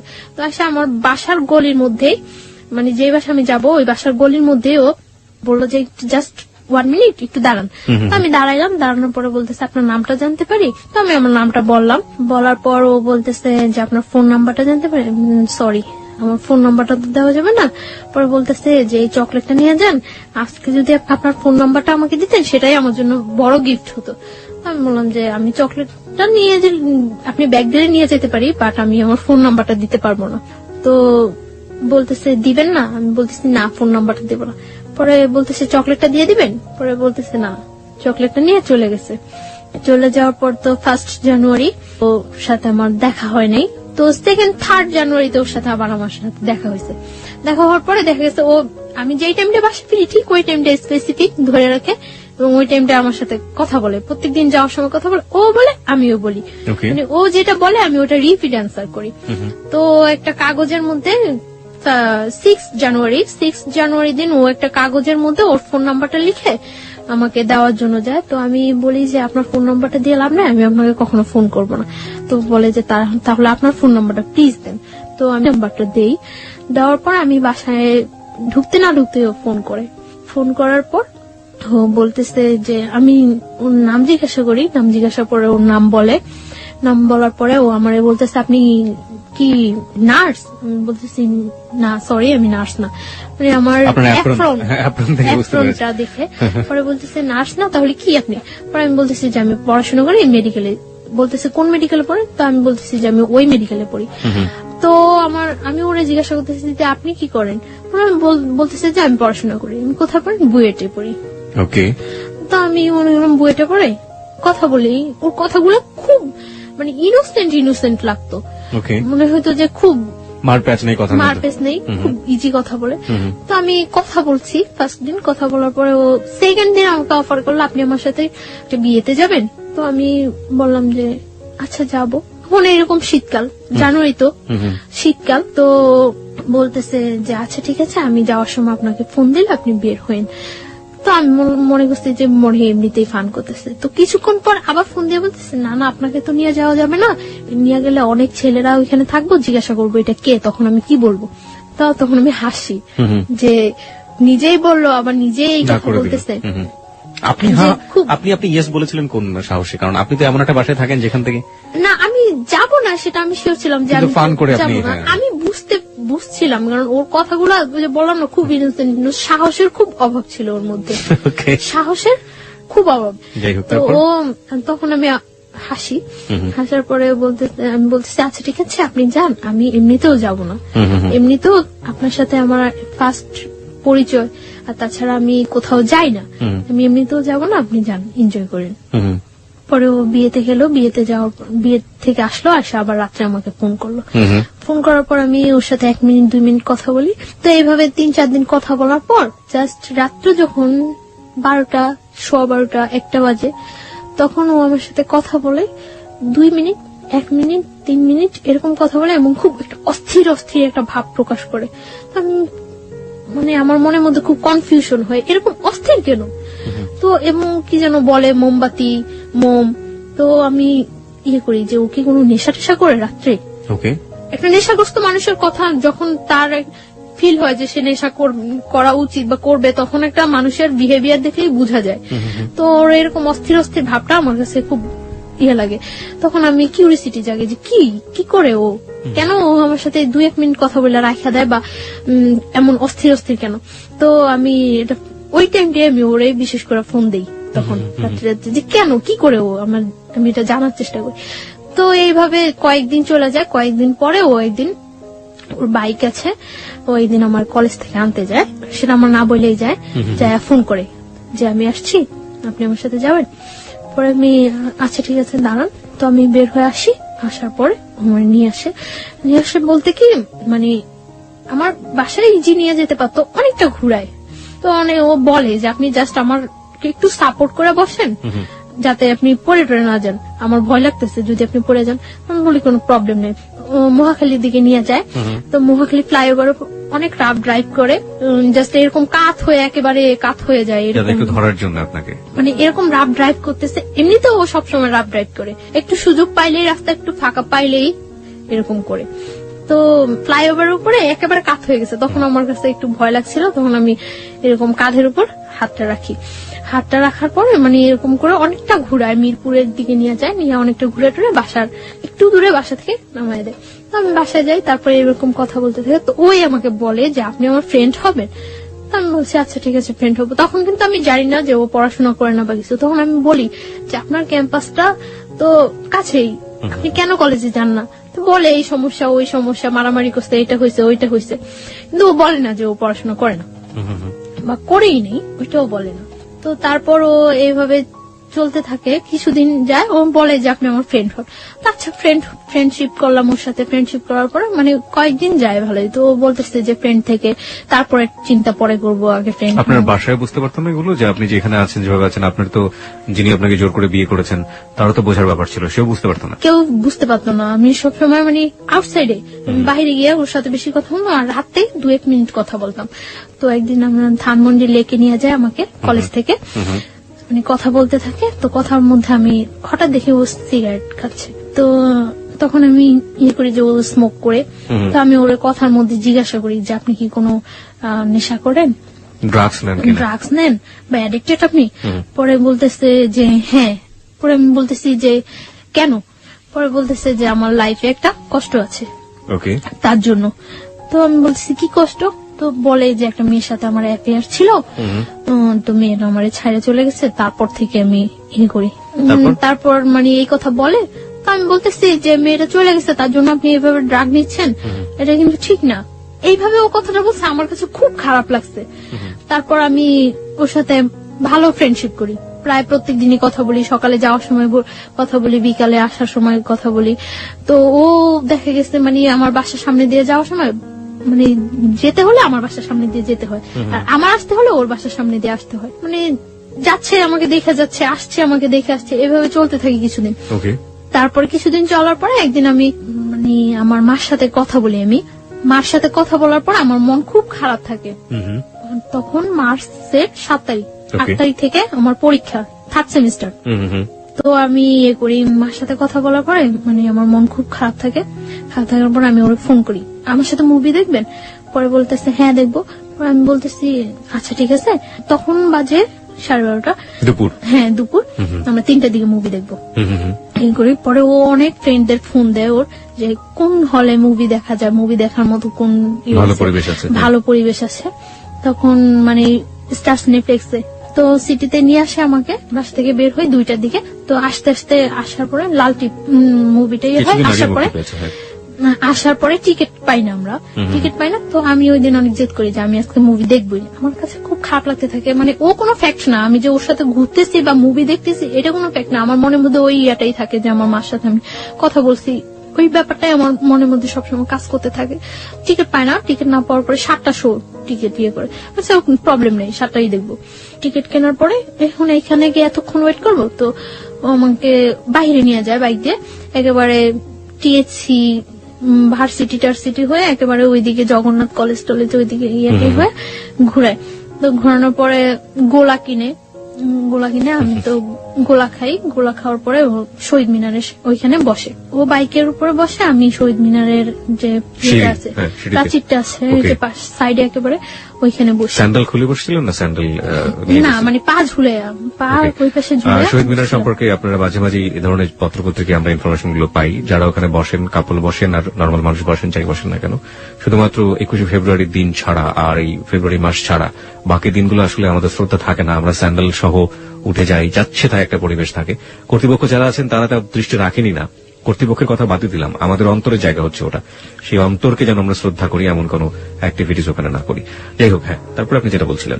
তারপর বসার পরে কথা টথা বলি, অনেকক্ষণ কথা টথা বলার পর আমরা আবার ব্যাক করি। ছবি টবি দেখেছিলেন দুজনে হ্যাঁ, একসাথে? হ্যাঁ। মুভি দেখছিলাম, আমি মুভি দেখতেছিলাম, খুব মনোযোগ দিয়ে কি মুভি ধরনের কথা দেখতেছিলাম। হতো ওই সময় আপনাদের মধ্যে? জাস্ট এই কথা ওই কথা, ও এটা করছে ওইটা করছে এটা করছে এরকম। হুম। তো ও কখনো আমার সম্পর্কে জানতে চায়নি, আমার ফ্যামিলি ব্যাকগ্রাউন্ড বা কখনো জানতে চায় না, আর আমি আমার ফ্যামিলি ব্যাকগ্রাউন্ড ওর কাছে সব সত্যই বলছি। ফ্যামিলি বলেছেন, বাট আপনার যে বিয়েটা হয়েছে বা শুধু এটাই এই বলি, পার্টটা আপনি বলেন। এই পার্টটা বলিনি। তো আমি এখানে কোথায় থাকি সেটা ও কখনো আমার কাছে জানতে চায় না। আমরা মুভি দেখি, আমি মুভিটা খুব মনোযোগ দিয়ে দেখি এবং ভালো লাগে আমার কাছে মুভিটা। আর ও মুভি দেখে না, ও এখানে বসে আমাকে দেখে। তা আমি বের হয়ে ওরে বলতেছি যে মুভি কেমন লাগলো, বলতেছে আমি কি মুভি দেখছি নাকি? আমি তো কি দেখছেন? আমি ততক্ষণ দেখছি যে আপনি কিভাবে মুভি দেখেন। ওকে ওকে, তারপর মানে বাসায় চলে যাই। বাসায় চলে যাওয়ার পর মানে আমরা বাইরে খাইটা বাসায় চলে যাই। চলে যাওয়ার পর ও রাত্রে আমাকে 1:30টার দিকে ফোন দেয়, আমি পড়তে থাকি, তখন ফোন দেয়। ফোন দিয়ে ও আমাকে মানে একসাথে মনে হয় যে আমরা শীট টিট দেখে মুখস্থ করে পড়া বলি না টিচারদের কাছে, একসাথে ওরকম মনে হয় যেন কোনো শীট টিট মুখস্থ করে একসাথে ও আমাকে বলে যে আমি তোমাকে পছন্দ করি, এরকম এরকম এরকম সব একসাথে এক চান্সে মুখস্থ করলে দেয়। এক চান্সে মুখস্থ। তো আমি আশ্চর্য হয়েছি যে এটা ছোটবেলা আমরা আর পিছনের বাড়ি থেকে মা চিল্লাতো, এই পড়িস না কেন, ওরকম ছোটবেলার কথা মনে পড়ে গেল আপনার কথা। হ্যাঁ একসাথে বলতো। আমি কি আশ্চর্য, এটা কি কোনো বলার ওয়ে? তো আমি চুপ করে থাকি। পরে বলতেছে তুমি আমার পরে জানাও। তুমি বলছো তারপর? হ্যাঁ তুমি আমার পরে জানাও। তো আমি কিছু বলি না, চুপ করে থাকি, কেটে দেই ফোন। তারপরেও আমাকে যখন ফোন দেয়, ফোন দিয়ে বলে যে আমি আপনি করে বলি। তো বলতেছে যে আপনি করে বলো কেন, তুমি করে বলো, পসিবল না। বলতেছে যে তুমি করে বলো, তুমি করে। এভাবে কয়েকদিন যাওয়ার পর আমি ওকে তুমি করে বলা স্টার্ট করি। ও দেখা গেছে তুমি আপনি মিশ্রণ হয়ে যায়, মিশ্রিত ভাষায় কথা বলতেছি। তো ও হাসতো মিশ্রিত ভাষায়। এইভাবে কয়েকদিন যায়, যাওয়ার পরে মানে ওর সাথে এক পর্যায়ে কি রিলেশন হয়ে যায়, অ্যাফেয়ার হয়ে যায় আমার সাথে। এবং ওর কথাগুলি আমার খুব ভালো লাগে, যখন কথা বলে আমার খুব ভালো লাগে, আমি অবাক হয়ে তাকিয়ে থাকি যে ও কথা বলে, কিন্তু খুব স্বাভাবিক ভাষায়, সাবলীল শুদ্ধ ভাষায় কথা বলে তা কিন্তু না, নর্মাল কথা বলতেছে, কিন্তু আমার কাছে খুব ইনোসেন্ট লাগে।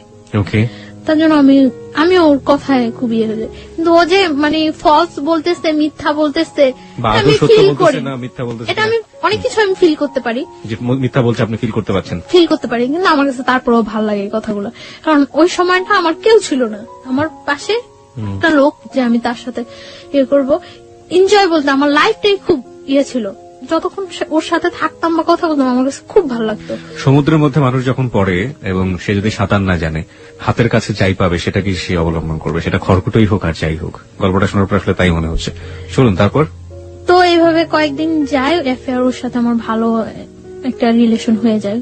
ও আমাকে মানে শিফট করে নিয়ে যায়, দিয়ে যায়, ওর সাথে যে কোনো ব্যাপারে আমি ওর সাথে শেয়ার করি, যে কোনো। কিন্তু শুধু একটা ব্যাপারই আমি বলি না, যে আমার আগে একটা বিয়ে হয়েছিল, আমি অনেক ট্রাই করি বলার জন্য যে আমার এটা বলা উচিত, কিন্তু আমার বলতে গেলেই ভয় হয় যে এটা বললে সম্ভবত ও আমার সাথে রিলেশন রাখবে না। কিন্তু ওর কথার মধ্যে অনেক সময় প্রকাশ পাইতো যে ও বলতো যে তোমার যদি 20টাও বিয়ে হয় তাতেও কোনো প্রবলেম নেই, তারপর আমি তোমাকে বিয়ে করবো। আচ্ছা, তার মানে আপনি বলে দিয়েছেন যে আপনি তাকে লাভ করেন?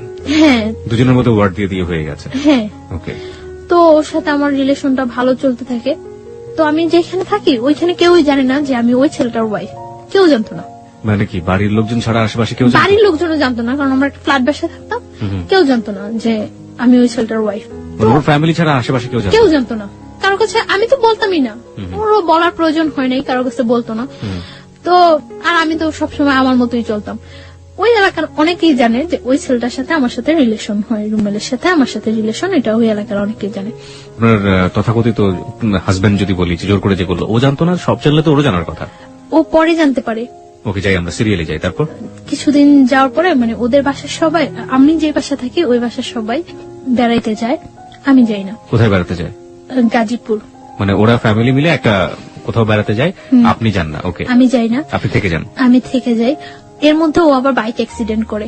বাইক অ্যাক্সিডেন্ট করার পরে ওর একটা ফ্রেন্ডের বাসায় কাছেই, ওর ফ্রেন্ডরা সবাই জানতো, সবাই আমাকে চিনতো, তো কাছে ওর ফ্রেন্ডের বাসা।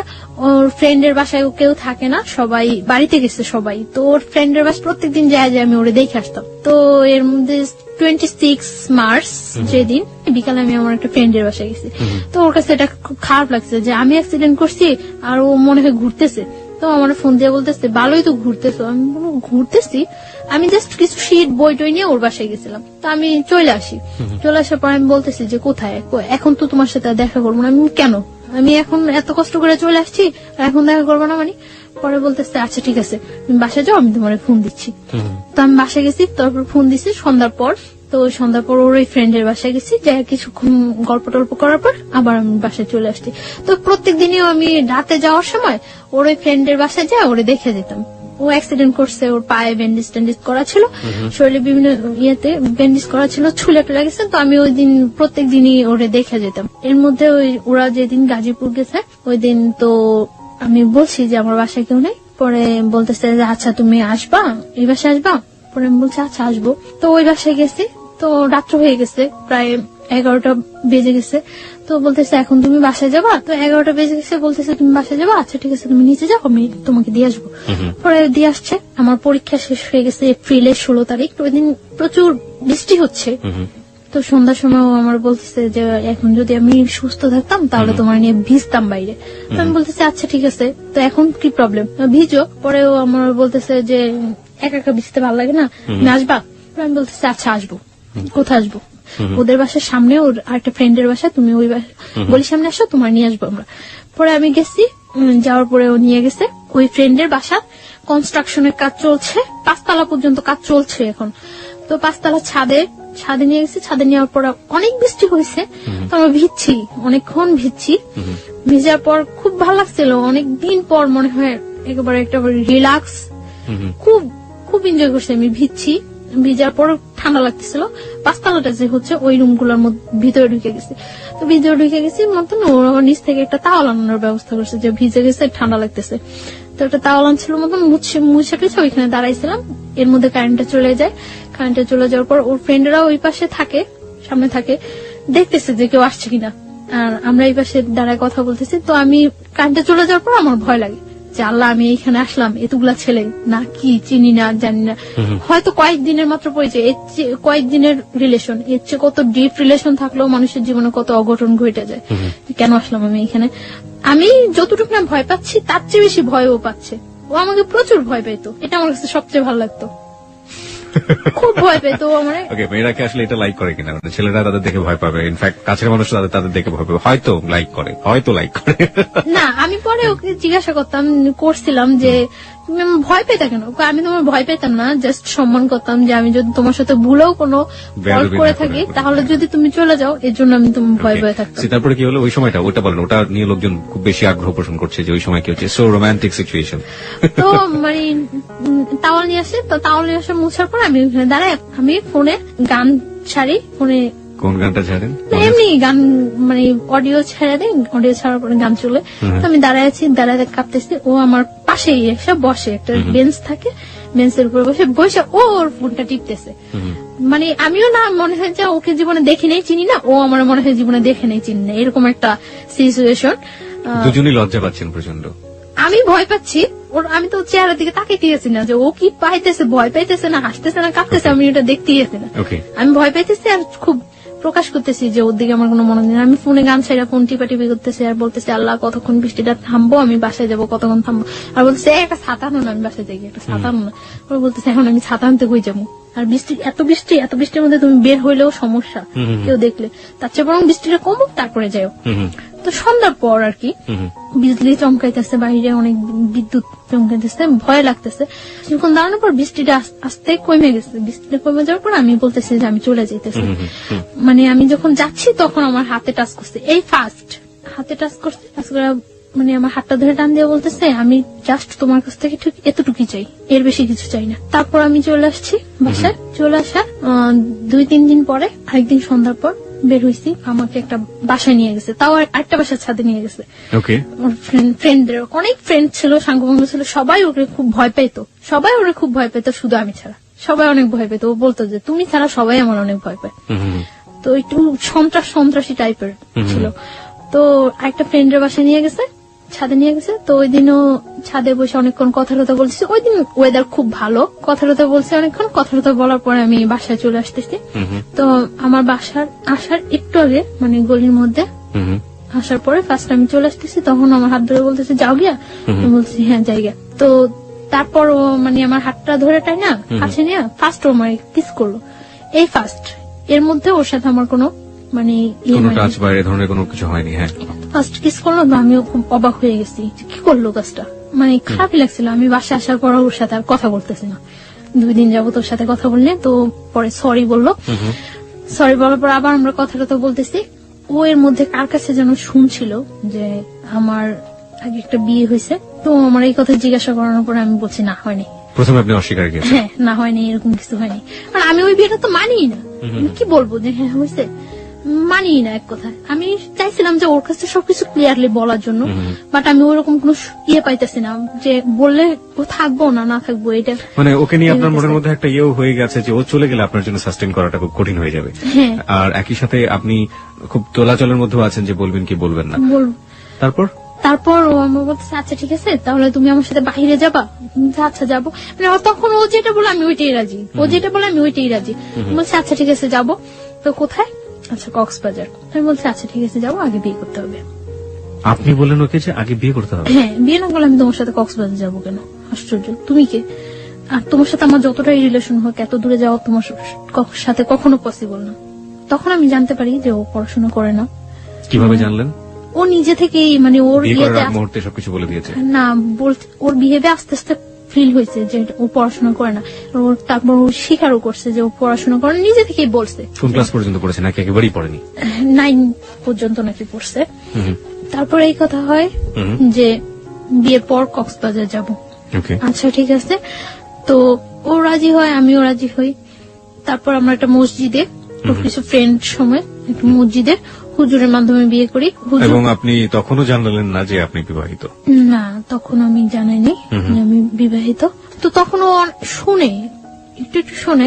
তো ওর বাসা থেকে আমার বাসাটা ডিফারেন্স ছিল, আমি যে ছিলাম মাঝখানে 2টা বাসা।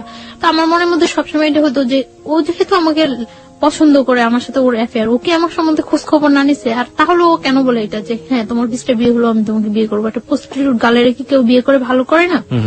তো ও সবসময় এই কথাগুলি বলতো। তার জন্য আমার মনের মধ্যে আরো হতো যে ও সম্ভবত জানে।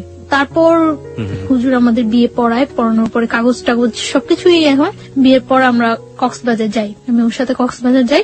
ও তখন আমাকে বিলিভ করে না, জাস্ট করে ঠিক আছে। ওর মনের মধ্যে একটা থাকে যে ওর অনেক শত্রু থাকে, থাকে যে আমি ওর কোনো ক্ষতি টুতি করার জন্য কেউ আমাকে সেট করলো নাকি।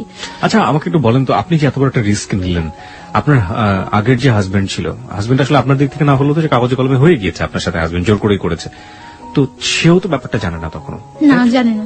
তো আপনার কি মনে হয়নি কখনো যে আপনি যে রিস্কটা নিচ্ছেন, যে ঝুঁকিটা নিচ্ছেন, এটা এক ধরনের আপনাকে ডিজাস্টার করে দিবে বা একটা বড় ধরনের সমস্যায় ফেলবে? আমার তখন ওর ছাড়া আমার মাথার মধ্যে কিছুই ছিল না। আর ও যেটা বলতো আমি ওটাই হ্যাঁ, ও যেটা বলতো না করতো ওইটা না। এবং আমার সবসময় ছিল যে যাই হোক আমার ওকে প্রয়োজন আমার। এবং যেটা হয়েছে যে আপনার আশঙ্কা হয়েছে যদি আমি বলি আমি বিবাহিত, যদি ওকে হারাই, এবং সেই কারণে আপনি গোপন করে গেছেন, তাই তো? গোপন করে গেছি। ওকে, যান। তারপর আমরা কক্সবাজার যাওয়ার জন্য বাসে উঠি। বাসে উঠার পর ও আমার ফোনটা নিয়ে অফ করে দেয়, কারণ ওর মনের মধ্যে একটা শঙ্কা থাকে যে কেউ আমাকে আবার ওর কাছে পাঠাইলো নাকি, সেট করলো নাকি। কারণ ও বিভিন্ন সাইডে ও অ্যাডজাস্ট। ওকে। তার জন্য মানে আমি ওগুলো কিছুই জানতাম না যে আগে। ও আচ্ছা, বিভিন্ন সাইডে অ্যাডজাস্ট। সুতরাং ওর মনে আশঙ্কা হয়েছে যে কোনোভাবে গোয়েন্দাগিরি করুক বা কোনো ধরনের ক্ষতি করার জন্য ওকে ইনভলভ করে দিল কিনা, হ্যাঁ এই ধরনের। তার জন্য ও তখন মানে কাবিন করে ইয়ে করে নেই, রেজিস্টার করে ইয়ে করে বিয়েটা করেনি, শুধুমাত্র মসজিদে গিয়ে বিয়েটা করেছে। হুজুর দিয়ে ইয়ে করে বিয়ে করছে যে ও কক্সবাজার যাওয়ার পর শিওর হবে ওকে, যে ও কোনো ক্ষতি তো- করবেন না আপনি। হ্যাঁ, আমরা বাসে যাই, যাওয়ার পরে তো তারপর হোটেলে উঠি। দিন আমরা বিকালে সি বিচে ঘুরি, সি বিচে ঘুরে আসার পরে রাত্রে ওর সাথে আমার কথা হয়। মানে তখন তো আমরা হাজবেন্ড ওয়াইফ জি। শরীয়ত মতে হাজবেন্ড ওয়াইফ। তো ফার্স্ট রাত্রে কথা অনেকক্ষণ কথাটাতে হওয়ার পর তারপর খুব জার্নি করে যাই তো প্রায় মানে যেখানে আমরা কক্সবাজার পৌঁছানোর কথা সকালে, ওইখানে আমাদের প্রায় 3:30 4টা বেজে যায় Okay. কক্সবাজার পৌঁছাতে, এবং যাওয়াটা খুব জার্নি হয়ে যায় এবং যে পথের মধ্যে বাস নষ্ট হয় অনেক, তার জন্য মানে তোকে সময় লেগে যায় অনেক। হ্যাঁ, হ্যাঁ তারপর খুব ক্লান্ত লাগে, তো আমরা শুয়ে পড়ি। এর মধ্যে ফার্স্ট আমার সাথে রিলেশন, ফিজিক্যাল ইন্টিমেসি বা যেটা বলি শারীরিক সম্পর্ক হয়। তো মানে আমি ওটার জন্য এটাই ছিল আপনার জীবনের first First. Physical relationship, right? Okay, তো আমি ওটার জন্য প্রস্তুত ছিলাম না, কেন প্রস্তুত ছিলেন না? এবং আমার মনের মধ্যে এরকম কিছু ছিল না। ইনফ্যাক্ট আপনি একজনকে বিয়ে করেছেন, আপনি তারপর মনের মধ্যে থাকবে না, ব্যাপারটা কেমন হয়ে গেল না? না, আমি এইভাবে চাচ্ছিলাম না। কিভাবে যাচ্ছিলেন? আমি জাস্ট ওর সাথে হ্যাঁ কোনো সম্পর্ক ছাড়া আমার একটা মেয়ে ওর এত দূরে যাওয়া ঠিক না, তার জন্য আমি ওরে বলছি যে হ্যাঁ বিয়ে করে তারপরে যাব। বাট এইভাবে আমার কোনো ইয়ে ছিল না। আমার কাছে ব্যাপারটা অনেক খারাপ লাগছে, অনেক ভয় পেয়েছি আমি। ভয় পাওয়ার পরে আমি আচ্ছা, ভয় আপনি washroom-এ- ওয়াশরুম প্রসঙ্গে আমরা আসছি। ভয় আপনি কেন পেতেন? মানে ভয় কি আপনি পুরো সিচুয়েশনটাকে পেয়েছেন নাকি ফিজিক্যাল ব্যাপারটাকে পেয়েছেন? কারণ আপনি ডাক্তারি পড়াশোনা করছেন, so you know better. Physical রিলেশনটা হচ্ছে আমি সিচুয়েশনটা বেশি ভয় ভয় পাইছি, পেয়েছি, এক্স্যাক্টলি। সিচুয়েশনটা আমি বেশি ভয় পাইছি। তো আমি ওয়াশরুমে যাই অনেকক্ষণ কান্না করি, ওয়াশরুমে যাই যে কি করলাম, কি হলো, ঠিক করলাম না ভুল করলাম। আমার মনের মধ্যে সবসময় একটা কনফিউশন থাকতো যে আমি কাজটা কি ঠিক করছি না ভুল করছি। তো ও বুঝতে পারে যে আমি ওয়াশরুমের মধ্যে কান্না করতেছি। তো আমি অনেকক্ষণ পর যখন দরজা নক করার পর আমি ওয়াশরুমের দরজা খুলি, তো ও আমার টাওয়াল দেয়। তারপর আমি ফ্রেশ ট্রেশ হয়ে ভিতরে এসে দেখতেছি যে ও হাত কেটে অনেক ব্লাড ইয়ে হয়েছে। তো আমার কাছে আবার অনেক খারাপ লাগে যে ও হাতটা কাটলো আমার জন্য, আমি এই সিনটা তো না করলেও পারতাম না। আমি বুঝতেছিলাম না যে আমি কি করছি, কি করা উচিত, বা আমি ভুল করতেছি না ঠিক করতেছি। শুধু আমার এর মধ্যে আমি একটা জিনিস ফিল করি যে আমি কোনো কিছু না করলে হয়তো বা ও আমার ছেড়ে চলে যাবো। ওকে, আর ভয় পাইছি, এতটা দূরে গেছি, কখনো যাই নাই ওইখানে, কাউকে চিনি না, তার জন্য অনেকটা ভয় পাইছি।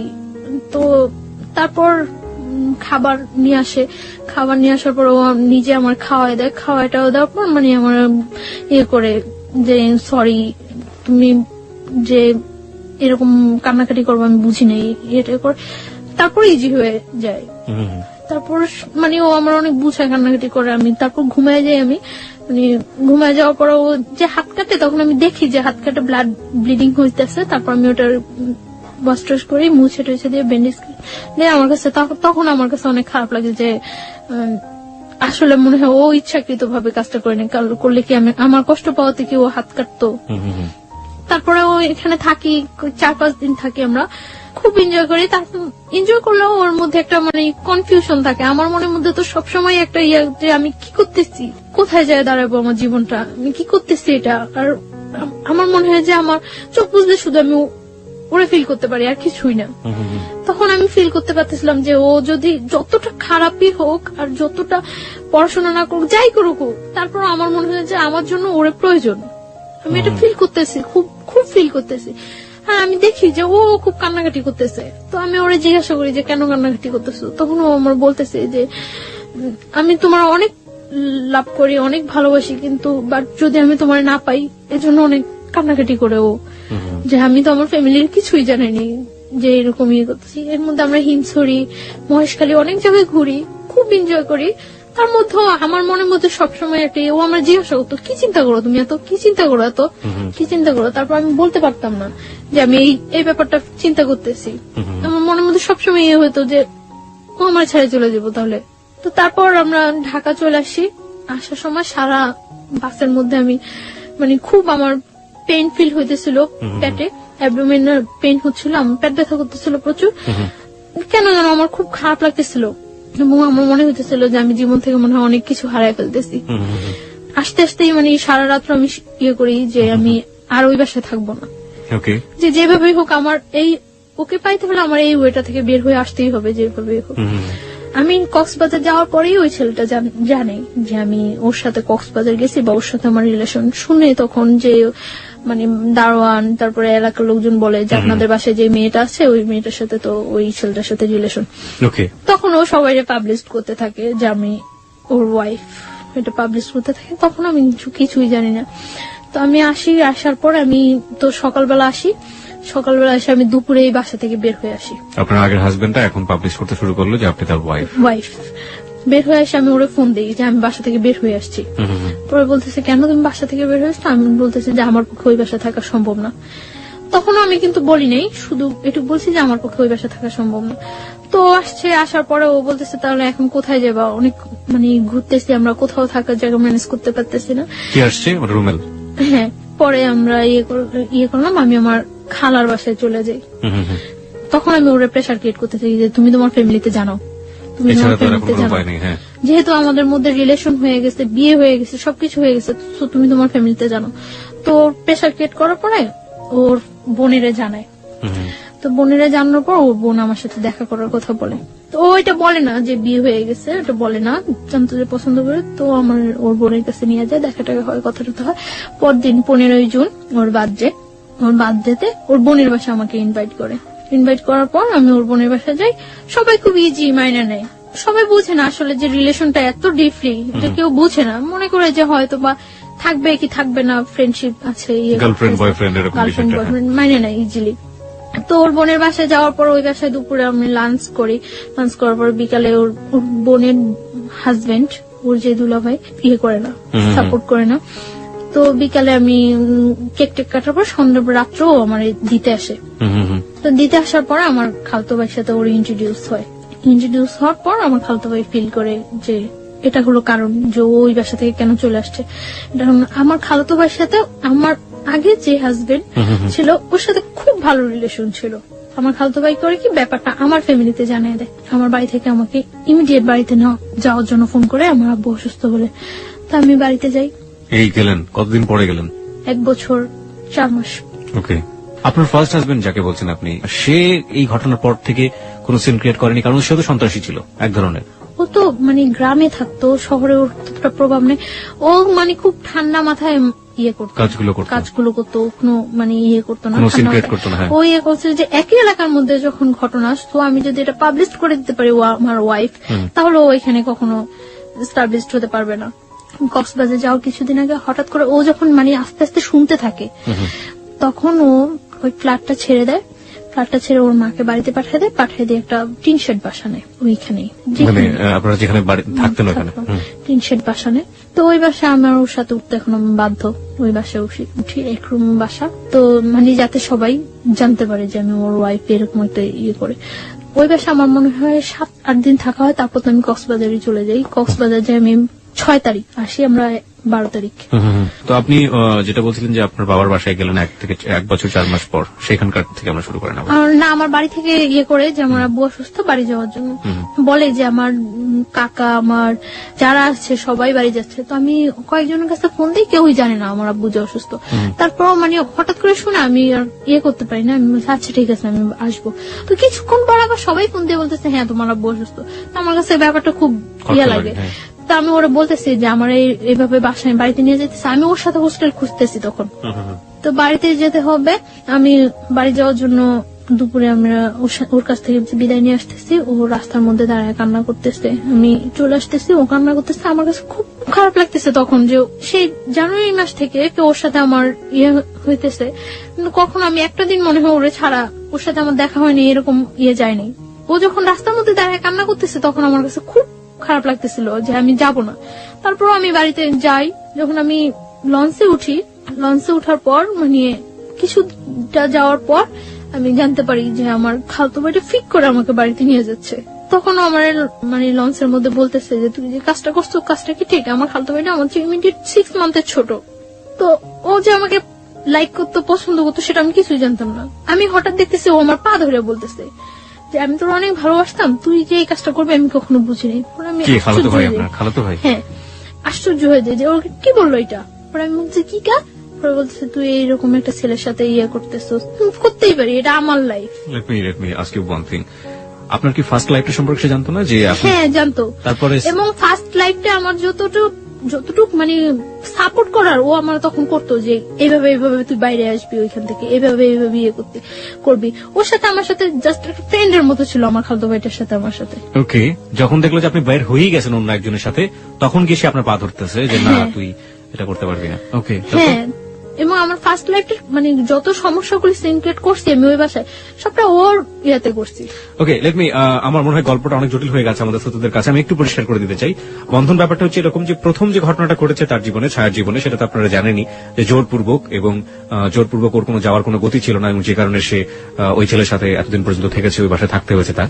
এই থাকা অবস্থায় সে তার খালাতো ভাইয়ের কাছ থেকে ফুল সাপোর্টটা পেয়েছে, এবং খালাতো ভাই বলেছে কিভাবে কিভাবে বাসা থেকে বের হয়ে আসবি, কিভাবে কিভাবে তুই আমার এই কাজটা করবি, ওই কাজটা করবি, এটা ফুল সাপোর্টটা সে পেয়েছে। যখন ছায়া একটা ছেলেকে নিয়ে স্বপ্ন দেখছে এবং একটা ছেলেকে নিয়ে অলরেডি বের হয়ে গিয়েছে, ঠিক সেই মোমেন্টে খালাতো ভাই তাকে ওখান থেকে সরিয়ে নিয়ে আসার চেষ্টা করছে, কারণ খালাতো ভাইয়ের উদ্দেশ্য ছিল তাকে ওখান থেকে সরিয়ে নিয়ে আসা, এবং খালাতো ভাই তাকে লাভ করতো। ঘটনার ইকুয়েশনটা এখন এরকম। চলুন তারপর মানে ওর কথাগুলো শুনে আমি সব অবাক হয়ে গেছি। ও বলতেছে যে তুই যে কাজটা করছো, যে ছেলেটার সাথে তোর অ্যাফেয়ার, তোর কখনো ইয়ে করবো? পরে আমি বলতেছি হ্যাঁ করবো। তখনও কিন্তু ও জানে না যে আপনি ম্যারিড। না, তো আমি বলতেছি যে হ্যাঁ করবো। পরে বলতেছে যে, পরে ওর সাথে আমার সাথে অনেক কথা কাটাকাটি হয়। কাটাকাটি হওয়ার পরে তো সকালবেলা বাড়ি যেয়ে আমি ওর অনেক রিকোয়েস্ট করি যে তুই বাড়িতে কাউকে এই কথাটা বলবি না, বাড়িতে কাউকে এই কথাটা বলবি না। পরে আমি বাড়িতে যাওয়ার পর ও সাথে সাথেই ব্যাপারটা আমার বোনের সাথে শেয়ার করে, এবং আগে থেকেই হয়তো ওই যে রাত্রে ওর সাথে ইন্ট্রোডিউসটা আমার মনে হয় রাতেই ফোনে ও ব্যাপারটা শেয়ার করছিল, এবং শেয়ার করার পরেই বাড়ি থেকে আমাকে নিয়ে যাওয়ার জন্য ইয়ে হয়েছে। আমি বাড়িতে যাওয়ার পরে আমার জিজ্ঞাসা করে যে এরকম যে সত্যি তোর সাথে ওই ছেলের সাথে রিলেশন? পরে আমি বলি যে না, আমার সাথে এরকম কোন ছেলের সাথে, কারণ আমি জানি যে ওইখান থেকে আমার আসতে হলে এটা আমার যেভাবে হোক চাপাই যেতে হবে। তো তারপরে কি করে আমার ফোন থেকে ওই নাম্বারটা, রুমেলের নাম্বারটা আমার বাড়ির সবাই সেন্ড করে দেয়, এবং তখন বাড়ি থেকে রুমেলের ফোন দেয়। ফোন দিয়ে রুমেলের বলে যে তুমি কি জানো ওর যে আগে একটা বিয়ে হয়েছিল? মানে আমার বাড়ি থেকে ইয়াটা ছিল এরকম যে আমার আগের হাজবেন্ডের সাথে কাট করে এখান থেকে আমাকে একেবারে নিয়ে যাবে, এবং নিয়ে যাওয়ার পরে যে আমি বাইরে যাই, কিছু বাইরে ইয়ে করে আসবো, আসার পর এস্টাবলিশড ভাবে ইয়ে করার জন্য। কিন্তু আমার খালতো ভাই ওটা ইয়ে করে যে ওই ছেলেটা পড়াশোনা করে না, বা দেখতে ইয়ে না, দেখতেও ততটা ইয়ে না, রুমেল ঢাকার ছেলে, তার জন্য সব দিক দিয়ে ওকে ডিসলাইক করানো, মানে আর আমার খালতো ভাইটা সবাই খুব পছন্দ করে, আমার ফ্যামিলি ছাড়াও সবাই খুব পছন্দ করে ওরে। আমি ওরা অনেকবার রিকোয়েস্ট করছিলাম যে তুই বাড়িতে পড়বি না। ও কি করছে, বাড়িতে যা ফোন নাম্বারটা দিয়ে দেওয়ার পর রুমেলের ফোন করছে। আমার মা ফার্স্ট ফোন দেওয়ার পর রুমেল ফোন রিসিভ করার পরে বলতেছে আমি মানে আমার আগের হাজবেন্ডের বলতেছে যে আমি ওই লোকটার শাশুড়ি। তো অবাক হয়ে গেছে যে কি বলতেছে। তো ও মা বলে কথা বলছে, কথা বলার পরে মানে আমার বাড়ি থেকে বলে দিচ্ছে যে আমি ম্যারিড। তো আমার জিজ্ঞাসা করছে যে তুমি কি সত্যি ম্যারিড? পরে আমি বলছি না, আমি ম্যারিড না। কখন আমি বিশ্বাসই করি না যে আমি বিয়ে করছি, বা আমার এরকম আমার ইয়ে ছিল যে ওরা আমি সবকিছু একদম সুন্দরভাবে বুঝাই বলবো। এইভাবে বললে তো পরে বলতেছে যে সত্যি তুমি ম্যারিড না? আমি একটু গিয়েছিলাম যে আমি যে কাজটা করিনি, আমার পক্ষ থেকে রিলিজিয়াস পার্সপেক্টিভে এটা বিয়ে না, এটা হওয়া সম্ভব না, এবং আমার মনের মধ্যে এইটুকু গিয়েছিল যে আল্লাহ আমাকে কখনো এর জন্য শাস্তি দিব না, কারণ আমি তো ইচ্ছাকৃত ভাবে কিছু করিনি। তো বলছে আচ্ছা ঠিক আছে। পরে আমি পরদিনই আমি বাড়ি থেকে খুব তোড়জোড় করে আমি ঢাকা আসতেই হবে, পরদিনই আমি চলে আসি ঢাকা। এক কথায় পালাই চলে আসি ঢাকা, বাড়ি থেকে পালাই চলে আসি, দুপুরবেলা পালাই চলে আসি। আসার পর পরদিন সকালে আসি, আসার পরে আমার মনের মধ্যে কেনই যেন একটা এক্সট্রা সাহস হয়ে গেছিল যে আমি তো এই কাজটা করিনি, তো আমি অন্তত আল্লাহর সাপোর্টটা তো কম। তো আমার তখন বলতেছো মিথ্যা হলে কিন্তু তুমি পাগল হয়ে যাবে, এটা হইব ওইটা, কিচ্ছু হবে না, আমার কিচ্ছু হবে না। এইভাবে বলিনি যে আমার বিয়ে হয়নি, আমি ওরে বলছি যে না আমি কাউকে বিয়ে করি নাই। Okay, this is the note of line. ও বলেছেন আমি কাউকে বিয়ে করি নাই। আমি কিন্তু এটা বলতে পারতাম যে আমার বিয়ে হয়নি, আমি কিন্তু এটা বলিনি। আমি বলছি যে আমি কাউকে বিয়ে করি নাই, কারণ আমি ওই রেখে দিছি যাতে আমি ওরে বলতে পারি পরে।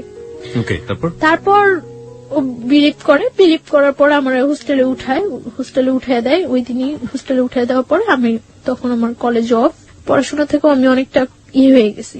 আমি তো ওর সাথে ঘুরতেছি, ইয়ে করতেছি, খুব এনজয় লাইফে। মানে ওরা আমার মতো হ্যাপি পার্সন নেই। ও মানে এতটা ভালো হয়ে গেছে, ওর আগে যে অ্যাডিক্টেড ছিল, নেশা করতো, ওগুলো সব ছাড়িয়ে দিতেছে। কি নিত আমাকে একটু বলেন তো সম্পর্কে, ও কি ধরনের নেশা করতো? ও আগে ইয়াবা নিত, ইয়াবা নিত, এমনিতে ও সব প্রকার নেশা করার ওর অভ্যাস আছে। আচ্ছা, আর এমনিতেই ওর যেটা বলছিলেন যে সন্ত্রাসী টাইপের ছিল, মানে কোনো ঝামেলা ছিল? হ্যাঁ, ও বলছিল আমারে যে ওর আউটসাইডে কিছু প্রবলেম আছে। সেগুলো কি আপনি জানেন? হ্যাঁ, আমি জানি। ওকে, মানে you want to share with us or not? Not. আপনি শেয়ার করতে চাচ্ছেন না? না। আমরা ধরে নিচ্ছি ও যাকে ভালোবাসে রোমেল, সে এমন একটা জগতের সাথে জড়িত যেটার সাথে আসলে সাধারণ মানুষের ভালো চোখে দেখার কথা না, কিন্তু ও যে জায়গাটা থেকে রোমেলকে দেখে সেই জায়গাটা অনেক পবিত্র একটা জায়গা। আমরা সেই জায়গাটা থেকে দেখতে চাই রোমেলকে, এবং ও চেষ্টা করে যাচ্ছে রোমেলকে ভালো করার জন্য, এবং রোমেলও সেই জায়গাটা থেকে ভালো হওয়ার জন্য নিজেকে পরিবর্তন করার চেষ্টা করছিল। আমরা এই পজিটিভ জিনিসটাকে হাইলাইট করতে চাই। চলুন তারপর। তো দেখা যেত আগে প্রচুর পরিমাণে স্মোক করতো। যখন আমার সাথে এরকম ডিপ রিলেশন যাচ্ছে, ও তখন দিনে 2-3টা সিগারেট খাচ্ছে, মানে তাও আমাকে বলে বলে খাচ্ছে। না, আমি চাচ্ছি যে ওর লাইফটা আমি এইভাবে ইয়ে করে দেব যাতে ও কখনো এটা ইয়ে করতে না পারে যে আমি আগে একটা বিয়ে হয়েছে তার জন্য ও আনহ্যাপি না। আমার সবসময় চিন্তা থাকতো যে আমি যদি কোনো একটু ভালো করি তার চেয়ে বেটার যাতে ও করতে পারে। আমি সবসময় এটা ফিল করতাম যে আমার ফ্যামিলিটা আমার কাছে ফ্যামিলি না, ওর ফ্যামিলিটা যাতে আমার কাছে ফ্যামিলি। আপনাকে তখন খরচটা দিত কে? আমার কাছে আমি বাড়ি থেকে আসার সময় কিছু টাকা ছিল, তারপর ও বিয়ার করতো। এখানে আমি ও টাকাটা আপনি তো করতে? হ্যাঁ, ওর টাকাটা ওর অনেক রিচ ফ্যামিলি। কয় ভাই বোন ছিল ওরা? এক ভাই এক বোন। ও একা ছিল? একা ছিল। বাবা কি করতেন? বাবা মারা গেছে। সো ও কি বড় ছিল? ও ছোট। ছোট ছিল, বোনের বিয়ে হয়ে গেছে। বুঝতেই পারছেন তার জন্য টাকা ম্যানেজ করা কোনো ব্যাপার না। আচ্ছা, ঠিক আছে। তারপরে আপনি হোস্টেল থেকে পড়াশোনা করতেন? হ্যাঁ, পড়াশোনাটা তখন আমার অফ আছে, আমার কলেজ অফ। রেজাল্ট হয়ে গেছে। রেজাল্ট হওয়ার পর আমার রেজাল্ট খুব ভালো হয়েছে, আমি মেডিকেলের মধ্যে সেকেন্ড পজিশনে আসছি। এত কিছুর পরও সেকেন্ড পজিশনে আসছি। আমরা বারবার একটু ইন্টারাপ্ট করছি, কারণ যে আপনার ফার্স্ট যিনি জোর করে আপনাকে বিয়ে করলেন, ওনার অ্যাক্টিভিটি ওই সময় কি ছিল? উনি কি করছেন? উনি তখন ফোন দিচ্ছে, ফোন দিয়ে এটা ওটা বলছে, ইয়ে করছে, বাট কখনো আমার সামনে আসছে না। রোমেলকে ট্রাই করেছে? রোমেলকে ফোন দিয়ে কথা বলেছে? না, আমার ফোনে ফোন দিয়ে কথা বলছে। রুমেলের সাথেও আমার ফোনে ফোন দিয়ে কথা বলছে, বাট ও কখনো সামনে আসছে না। আমার ইচ্ছা ছিল যে ও যদি কখনো সামনে আসে তাহলে আমি সবটা সামনে ক্লিয়ার করে দেব। আমি তার জন্য বারে রুমেলকে বলতাম, মানে তখন তো ও জানতো না। তখন ওই ছেলেটা মানে বলতো, তখন আমি তো বলিনি, ওই ছেলেটা বলতো। তখন আমি বলতাম যে আচ্ছা, ওই ছেলেটা তুমি সামনে আসতে বলো। সামনে আসার পরে আমি বুঝছিলাম যে ওই ছেলেটা যদি সামনে আসে, সামনে আসার পরে আমি সব ক্লিয়ার। আপনারা খুব সুন্দর একটা সময় পার করছিলেন দুজনে মিলে। হ্যাঁ, ওখান থেকে শুরু করতে চাই। হ্যাঁ, খুব সুন্দর যাচ্ছিল। এর মধ্যে আমি রোজার ঈদে আমি বাড়ি যাই। বাড়ি যাওয়ার পর মানে আমার ফ্যামিলি থেকে একটা প্রেসার ক্রিয়েট হয়। তো একদিন ওর সাথে আমি ফোনে কথা বলতেছি, কথা বলার সময় মানে একটু ঝগড়া হচ্ছে। তো ঝগড়া হচ্ছে মনে আমি ওরা বলতেছি যে নিজের ওয়াইফের সম্মান দিতে পারো না, কথাগুলো বলতেছি। আমার আম্মু আরেক রুম থেকে শুনতেছে, আমি জানি না যে শুনতেছে। তো আমার আম্মু আমার জিজ্ঞাসা করলো যে কি ব্যাপারটা কি। পরে আমি চুপচাপ ছিলাম। তো চুপচাপ থাকার পর আম্মু আমাকে অনেকক্ষণ বকাবকি করলো। তো আমি পরে ওরে ফোন দিছে, মনে আমি বলতেছি যে তোমার জন্য আমি আজকে এতগুলি বকা শুনলাম। পরে ও আমার মার ফোনে ফোন দিছে মনে আমার মা বলতেছে যে ব্যাপারটা কি আসলে তোমাদের। তো আমার মাকে বলতেছে যে আপনারা কেউ ওর সাথে খারাপ বিহেভ করবেন না। পরে বলতেছে তুমি এই কথা বলতেছো না? তো ও বলতেছে যে ও আমার ওয়াইফ, আপনারা ওর সাথে কেন খারাপ বিহেভ করবেন? তো আমার মা বলতেছে ও যে তোমার ওয়াইফ, এটা কাগজপত্র আছে তোমার কাছে? পরে বলতেছে হ্যাঁ আছে। তো আমার মা বলতেছে যে কত টাকা কাবিন করে তুমি আমার মেয়ের বিয়ে করছো? পরে ও বলতেছে 50 লাখ টাকা। সত্যি করে বলো, তোমার সাথে ওর বিয়ে হয়েছে? পরে বলতেছে হ্যাঁ, ওর আমার সাথে বিয়ে হয়েছে। আপনারা ওর ইচ্ছাগুলো আটকে রাখতে পারবেন না, আমি কিন্তু জোর করে হলে ওর কাগজপত্র দেখায় আইনের ব্যবস্থা নিয়ে ওরে নিয়ে আসবো। আমার জিজ্ঞাসা করছে মতো আমি বলতেছি হ্যাঁ হয়েছে। আস্তে আস্তে চুপচাপ হয়ে গেছে এবং চাইতেছে যে ওর সাথে ফেস টু ফেস দেখা করে কথা বলে ইয়ে করার জন্য। পরে রোজার ঈদের পরে আমি ঢাকা চলে আসছি। আমি আসার পরে আমরা সিলেট যাই ঘুরতে। ওর ফ্যামিলি থেকে জান না যে আমার নিয়ে সিলেট যায়, তখনও জান না যে ইয়ে হয়। তো আমি সিলেট থেকে আসার পরে এখন বলি যে তুমি তোমার বাসায় বলো যে আমার ফ্যামিলির সাথে কথা বলার জন্য। তো ওর বাসার কিছুতে এটা বলতে পারে না। আমি ওর বাসায়ও যাই, তখন ওর বাসায়ও যাতায়াত করি, ফ্যামিলির সবার সাথে আমার সাথে পরিচয় আছে। তো আমি একদিন ওর বাসায় যাই। বাসায় যাওয়ার পরে আমার সামনে ওর বোনের আমি সিরিয়াসলি বলি, বাট ও হাসতেছে। তো ওর বোন এটাও ততটা সিরিয়াসলি নেয় না। কিছুদিন পরে আমার আব্বু আম্মু ঢাকা আসে। মার সাথে ফেস টু ফেস দেখা করার পরে আমার মা বলছে ওরা যে তুমি কি করতে চাও এখন? তো কি করে ও আমার বলে যে কাগজপত্র ইয়ে করে আমরা কাজী দিয়ে ইয়ে করি, রেজিস্ট্রেশন করি। আচ্ছা ঠিক আছে, ওকে। অগাস্টের 12 তারিখ আমরা বিয়ে করি। ও বলে যে 1 লাখ টাকা কাবিন করবো। আমি সেটাই রাজি হয়ে যাই, কারণ আমার মনের মধ্যে কোনো টাকাটা কোনো ফ্যাক্টই ছিল না। ও বলে যে 1 লাখ টাকা কাবিন করবো, আমি ওকে ডান 1 লাখ টাকা কাবিন। ওরা যেভাবে ইয়ে করছে, ওর ফ্রেন্ড নিয়ে গেছে, যেভাবে ইয়ে করছে ওইভাবে। তো বিয়ে করার পরে ও এখন আর আমার বাইরে রাখবো না, ওর বাসায় নিয়ে যাবে। তো আমি চাইছিলাম যে তখন কিছুদিন বাইরে থাকি এবং ওর সাথে আমি ব্যাপারটা শেয়ার করি, কিন্তু ও খুব তো জোর করে বাসায় নিয়ে যাওয়ার জন্য ওর দুলাভাই ওরে বলে যে বিয়ে যখন করছো তখন বউ বাইরে রাখবা কেন। ওর বোন এর আগে আমার ফোন দেয়, বাসায় যাওয়ার আগে ওর বোন আমার ফোন দেয়, ফোন দিয়ে বলে যে তুমি আইসো না বাসায়, তুমি আইসো না, ও কোনো কাজ করে না, তোমার কি খাওয়াইবো, তোমার খাওয়াইতে হইলে আমাকেই খাওয়াইতে হইব, তুমি এখন আইসো না। আমি তখন মনে মনে ফিল করতেছিলাম যে ও যদি কিছু নাও করতে পারে কখনো, আমি তো করতে পারবো। ও যদি কিছু নাও করে, আমি ওর মতো ওর ফ্যামিলিতে বিয়ার করা আমার পক্ষে কোনো ইয়ে হবে না, যেহেতু আমি ইয়েটা কন্টিনিউ করতেছি এবং আমার রেজাল্টটা এত ভালো, তো আমার এটা কোনো প্রবলেমই হবে না। তো ও নিতে আসে আমারে হোস্টেলের ওইখানে, তো আমি যাই ওর সাথে, বাসায় যাই। ওর বাসায় যাওয়ার পরে ওর মা কিছুতেই আমার সাথে ইয়ে করতেছে না। তারপর ওর বোন আসে, তো মোটামুটি ভাবে তো মাইনে নেয়। তখন ওর সাথে আমার থাকতে দেওয়া হয় না, আমি ওর মার কাছে থাকি, ওর রুমে থাকে। তো এটা ওর কাছে অনেক ইয়া লাগে যে আমি এই পাশে থাকি। ও বারে বারে আমার কাছে ডাকে, আমাকে রাতে 12টার দিকে ডাকে, তো আমি ওর রুমে যাই।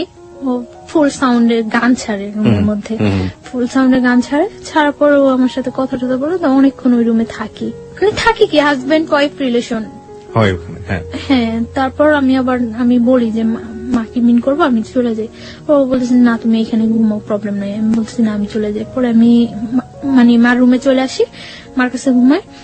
তো এভাবে 3 দিন চলে যায়। 3 দিন পরে ওই এলাকার লোকজন আস্তে আস্তে জানতে থাকে, মানে সবাই তখন যখন বউ দেখতে আসে সবাই আস্তে আস্তে এইভাবে, তো আস্তে আস্তে ওই এলাকার লোকজন জানতে পারে যে আমার সাথে ওর বিয়ে হয়েছে। তো এলাকার লোকজন বলে যে এই মেয়েটার আগে একটা বিয়ে হয়েছে, এরকম ইয়ে করে। মানে ওই বাসায় কেউ এটা খুব স্বাভাবিক ভাবে তো মানেই না, খুব অস্বাভাবিক হয়ে যায় সবাই, অস্বাভাবিক হয়ে যায়। তারপর আমি ওরে বলি যে তুমি কি চাও, তুমি আমার রাখতে চাও নাকি রাখতে চাইলে চলো আমরা এখান থেকে অন্য কোথাও চলে যাই, সবকিছু সিচুয়েশন ঠিক হয়ে গেলে তারপর চলে আসবো। ওরা আমি এটা বলি, ও আমার ফুললি সাপোর্ট দেয়। আমি যে কোনো একটা কিছু করব বা সবাইকে আমি কিছু বলবো বা কোনো একটা, ও আমার সবসময় চাপাই রাখে এবং ওটা ফুললি সাপোর্ট দেয় যে না সবকিছু ঠিক হয়ে যাবে, সবকিছু ঠিক হয়ে যাবে। ওর উপরেই আমার 100% ভরসা থাকে। এভাবে ইয়া হইতেছে। আমার বাড়িতে ফোন করছে, ওর বোন দুলাভাই ফোন করছে। ফোন করে নাকি আমার বাড়িতে অনেক হুমকি টুমকি দিয়ে থ্রেট করে যে আমি এখানে আসছি, আমার যে কোনো একটা প্রবলেম করবো, আমার এসে নিয়ে যাওয়ার জন্য ইয়ে করে। তো আমার বাড়ি থেকে অনেক রিকোয়েস্ট করে যে ওর সাথে কিছু করে না, আমরা ওরে নিয়ে আসার ব্যবস্থা করতেছি, আমরা আসতেছি।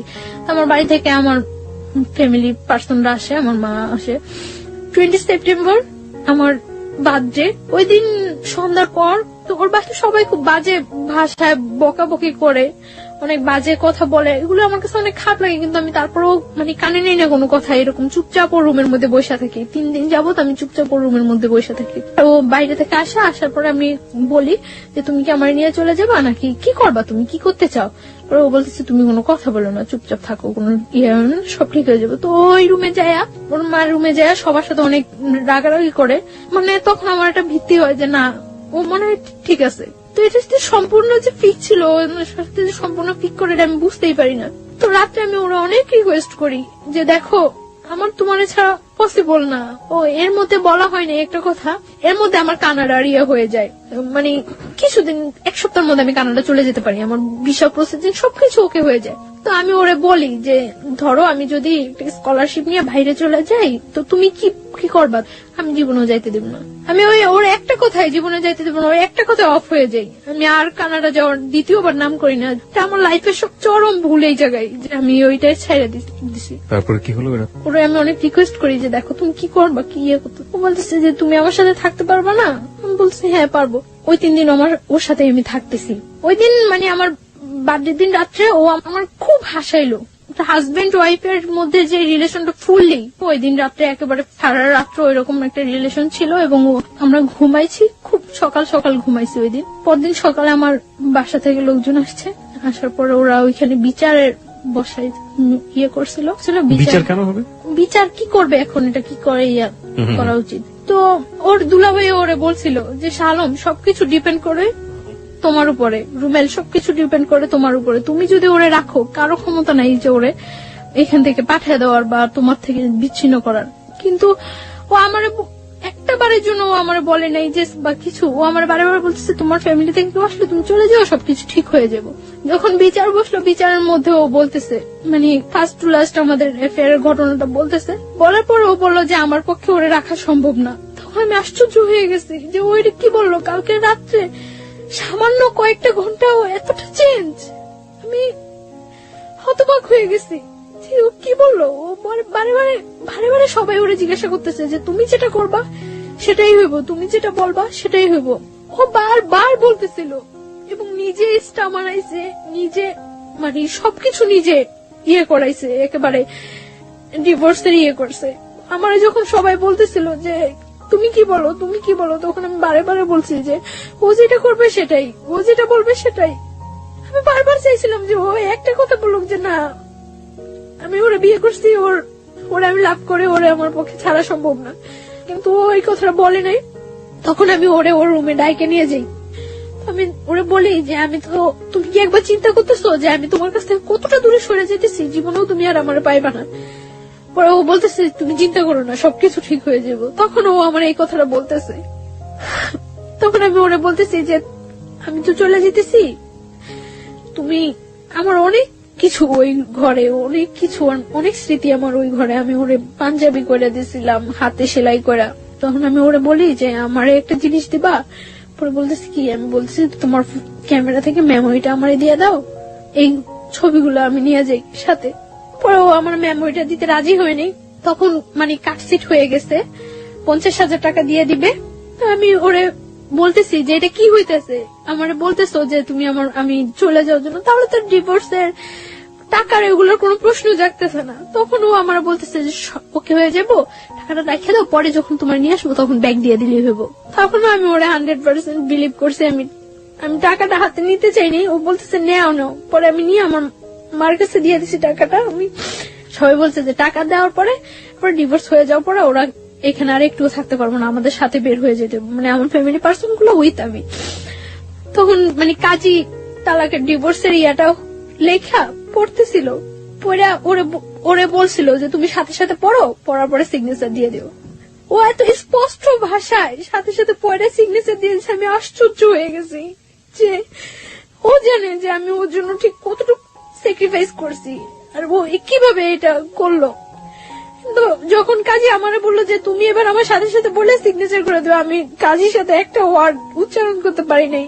আমার মনে হইতেছিল যে আমার ভোকাল কর্ডটা অফ হয়ে গেছিল, আমি একটা ওয়ার্ড উচ্চারণ করতে পারি নাই। এবং সিগনেচার দেওয়া অবস্থায় যে আমার কতবার হাত থেকে কলমটা হয়ে গেছিল, আমার পুরো শরীর কাঁপতেছিল আমার, যে কি হয়ে গেল এটা, কি হয়ে গেল এটা, কি হয়ে গেল, মিলাইতে পারতেছিলাম না। ডিভোর্স হয়ে গেছে, আমরা চলে আসবো, মানে আমার ফ্যামিলি পার্সনটা বের হয়ে গেছে, আমি ওর সাথে কথা বলে বের হবো। তখন আমি এই রুম থেকে ওই রুমে যাওয়ার সময় ওর মা ফার্স্ট আমার হিট করে, আমার শরীরে হিট করার পর ওইখানে যে কটা রিলেটিভ থাকে ওর বোন ছাড়া সবাই আমার হিট করে ওইখানে। আমি স্তব্ধ হয়ে গেছি পুরা, যে কি হয়েছে এটা, আমার লাইফে কি হইতেছে। সবাই যখন ওরা এতগুলো লোকের সামনে হিট করতেছে, ও বাইরে থেকে এসে আমার জড়ায় ধরে আমার বাইরে নিয়ে যায়। আমি অবাক হয়ে যাই ও চেহারা দিকে, আমি তাকাই যে এই ছেলেটা সেই ছেলেটা, আমি পুরা হতবাক হয়ে যাই। তারপর মানে যখন স্টারে চলে আসি আমরা, বারবার পিছনের দিকে তাকাইতেছি যে ও আসতেছে কিনা, ওরে দেখতেছি কিনা, দেখি না। স্টারে আসার পরে ওরা আমাদের থেকে মানে 50,000 টাকা দিচ্ছে, ওইখান থেকে 10,000 টাকা ব্যাগ দিতে বলে ওই যে লোকগুলো ওইখানে ছিল তারা। আমার মা বলতেছে যে তাহলে সবটাই রেখে দেন, দিয়ে আর 50,000 টাকা দিচ্ছেন, যা বলছেন বিচারা আপনাদের সবকিছু মাইনে আমরা আমাদের নিয়ে যেতেছি। পরে মানে 5,000 টাকা ওইখানে দিয়ে 45,000 টাকা নিয়ে ক্যাব করে আমরা চলে আসতে নেই। আমি মানে যতক্ষণ পর্যন্ত ওই এলাকাটা দেখা গেছিল ততক্ষণ পর্যন্ত তাকাইছিলাম যে হয়তো ও একবার পিছনে আসবে, একবার আসবে, আসেনি ও।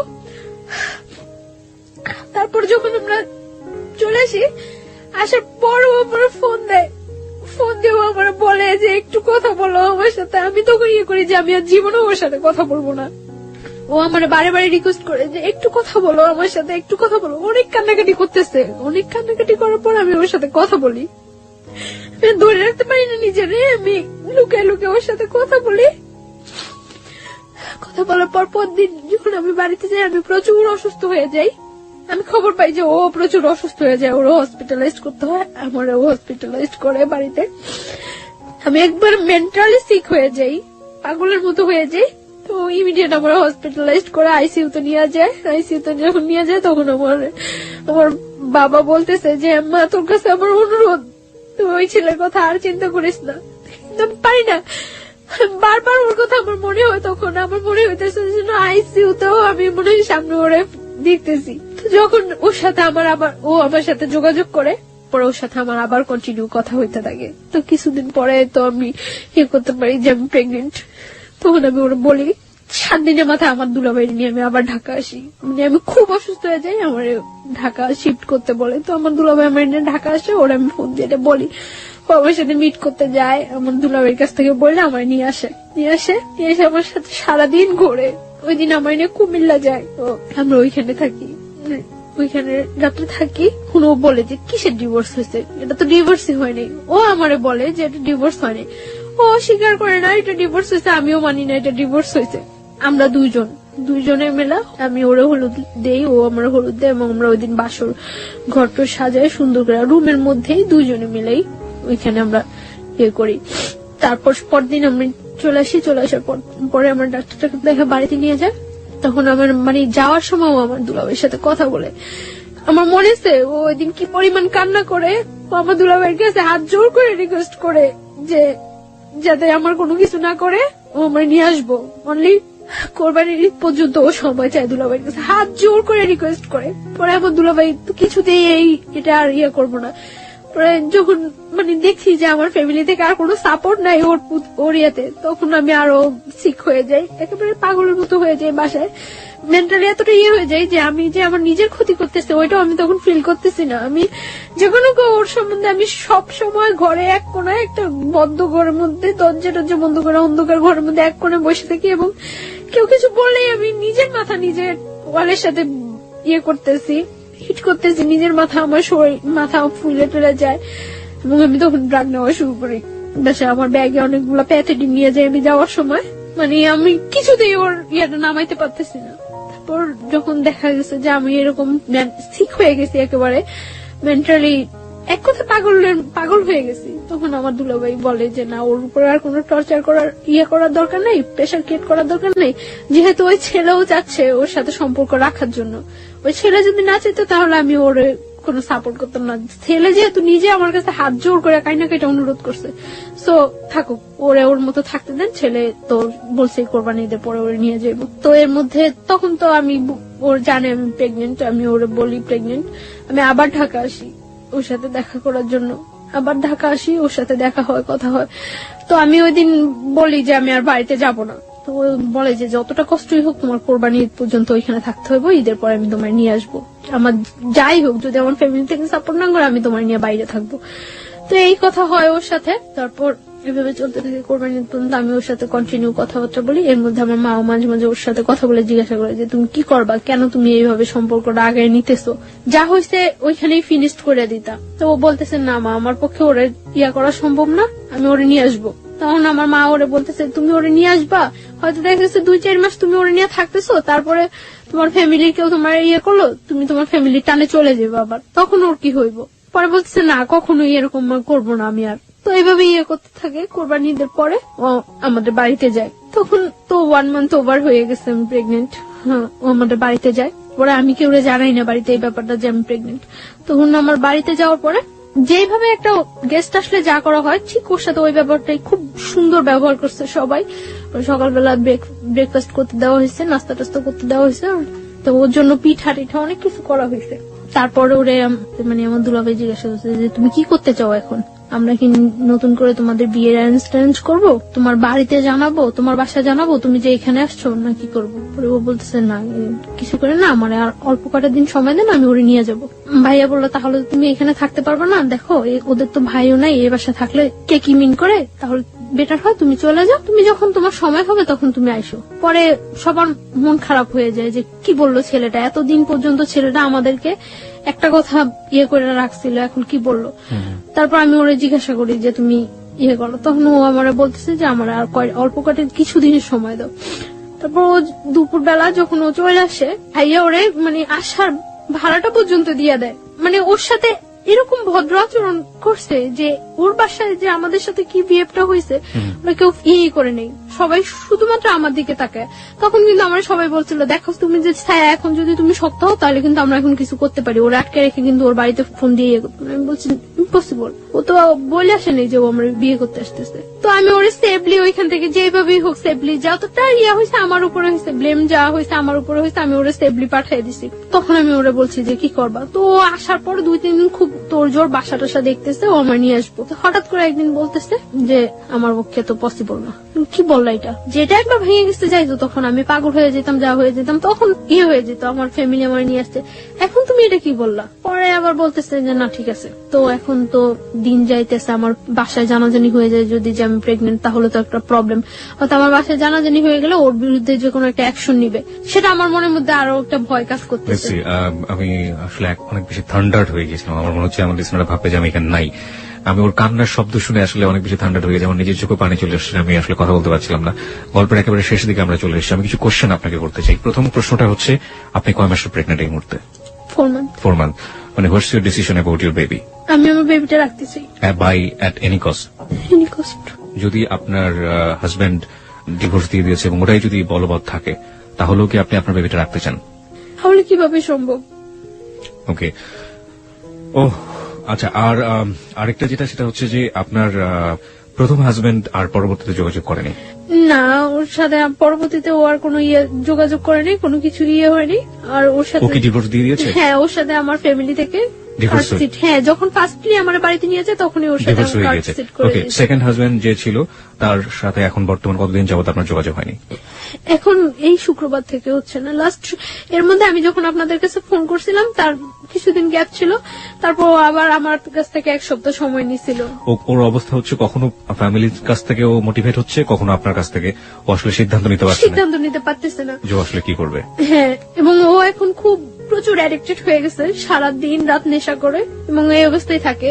আপনি যে বলছিলেন যে আপনি মাঝখানে ড্রাগ নিচ্ছিলেন, আপনি কি এখন সেই ড্রাগ নিচ্ছেন? মানে আমি যখন ঢাকা চলে আসছি তখন থেকে আমি আর ড্রাগ নিচ্ছি না, কারণ আমার এখন ড্রাগ নিলে তো এটা আমার বেবিটার উপরও।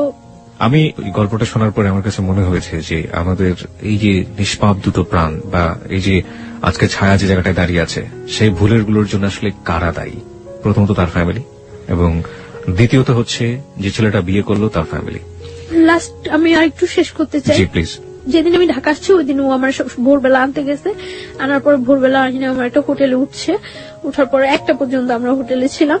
তখন ওর সাথে আমার সাথে হাজবেন্ড ওয়াইফ রিলেশন কন্টিনিউ হচ্ছে, কারণ ও বিলিভ করে না ওর সাথে আমার ডিভোর্স হয়েছে, আমিও বিলিভ করি না। আর তাছাড়া তো আমি তো প্রেগনেন্ট। তারপরে আমার একটা জব নিছি আমি হসপিটালে, ওইখানে বাসা টাসা নিয়ে উঠছি। তো ওইখানে যাতায়াত করে যাচ্ছে আসছে ইয়ে করছে এইভাবে। এখন তো 3 মাস ওভার হয়ে গেছে। তো আমি বললাম যে এইভাবে তো হচ্ছে না, কারণ আমাদের মধ্যে আরেকটা লাইফ আছে, আরেকটা জীবন বাড়তেছে।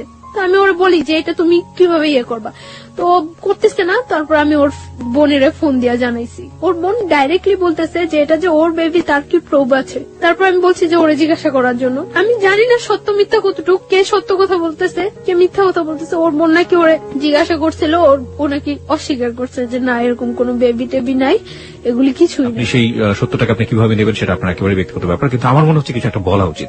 সেই বলার জায়গাটা থেকে আমি যেটা বলতে চাই, আপনার যাকে আপনি লাভ করেন, আপনার হাজবেন্ড, আপনার প্রিয় মানুষ, তার প্রতি শ্রদ্ধা রেখে, আপনার ভালোবাসার প্রতি শ্রদ্ধা রেখে আমি যেটা বলতে চাই, সে যে কাজটা করেছে মহা অন্যায় করেছে। প্রথম কথা হচ্ছে এটা কেন করেছে?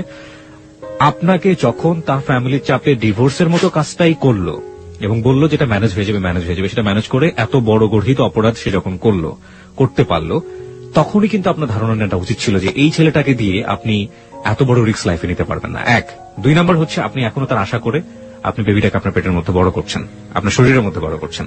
আপনি কিন্তু প্রথম মেসেজটা পেয়ে গিয়েছেন যে তাকে নিয়ে আপনি আসলে কতটা শক্তিভাবে দাঁড়াতে পারেন, কিন্তু আপনার ভালোবাসা সম্পূর্ণ অবুঝ, এবং সেই জায়গাটা থেকে আপনি এখন, আমরা যতই বুঝেন এখন আপনি বুঝবেন না। তবে আমিও চাইবো না, কোনোভাবেই চাইবো না, আমি ব্যক্তি মানুষ হিসেবে চাইবো না যে আপনার এই বেবিটা নষ্ট হয়ে যাক, আপনার এই বেবিটা পৃথিবীতে না আসুক, কোনোভাবেই চাইবো না। এবং কিন্তু আপনি মানুষ হিসেবে যে বাস্তবতা ফেস করেছেন, আপনার বেবি পৃথিবীতে আসার পরে কোন বাস্তবতা ফেস করবে সেটা আমরা একেবারেই অনিশ্চিত। আর লাস্ট আমি সুইসাইড অ্যাটেন্ড করছিলাম, সুইসাইড অ্যাটেন্ড করার পর ও আবার আমার কাছে গেছিল, যে আমার বলতেছিল যে যাই হোক এই বেবিটা নষ্ট করা যাবে না, আর এই বেবিটা ওর পরিচয় বড় হইব।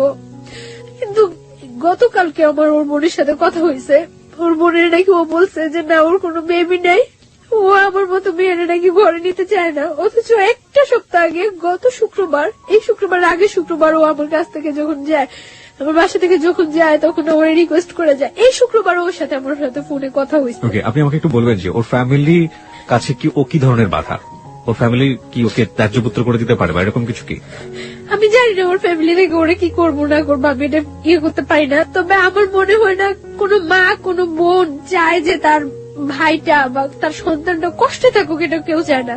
আমি জানি ও আমার অনেক লাভ করে এবং আমার জন্য, ওই যে বললাম না, এখন 24 ঘন্টা ও শুধু নেশা করে, 24 ঘন্টা। শুধু এটাই বলতে চাই যে যেই ছেলেটা এতটুকু পরিমাণে ইয়ে করে, এটা বোঝা উচিত যে সে আমার কতটুকু লাভ করে। আর শুধু সে একটাই, আমার কাছে ওর একটা চিঠি আছে যে ও যাওয়ার আগে রেখে গেছিল আমার বাসায়। চিঠিটা কি আছে আপনার কাছে এই মুহূর্তে? Give me that letter. আচ্ছা, আপনার অনুমতি পেলে আমরা চিঠিটা পড়তে পারি, রাইট? ওকে, এই চিঠিটা দিয়ে আমাদের গল্পটা শেষ হবে। আমি চিঠিটা পড়তে চাই। ও লিখেছে হচ্ছে আমাকে, প্রথমটা ছিল আমাকে ভুল বুঝো না, ভালোবাসি। তারপর লিখেছে জান জানো আমার সারাটা জীবন কান্না করে কাটাতে হবে। আমি জানি যা করছি সব ভুল, কিন্তু আমি কি করব? মা বোন পাড়া প্রতিবেশী একদিকে, তুমি একদিকে, কি করব জানি না। আমার কপালে হয়তো লেখা ছিল সারা জীবন তুমি আমার থাকবে, কিন্তু সেটা আর হলো না। আল্লাহ যা করে ভালোর জন্য করে, ভালো থাকবা, ঠিকমতো চলাফেরা করবা, নিজের যত্ন নিবা। আর আমি নেশা করতে করতে হয়তো কোনো রাস্তা বা মেডিকেলে থাকবো, মৃত বা জীবিত। এটাই আমার জীবন। চোখের পানি আটকাতে পারিনি, তাই তোমার খাতাটা নষ্ট হলো। হ্যাঁ, এবং সেটা ঠিকই আছে। ও যেটা বলেছে যে খাতার এক পাশটা অনেক ভিজে গিয়েছে। খাতা মানে হচ্ছে আসলে যে পেজটাতে লিখেছে সেটা অনেকটা ভেজা, এবং ভেজার কারণে কলমের কালিগুলো নষ্ট। চলে গেলাম, ভালো থেকো, আই লাভ ইউ।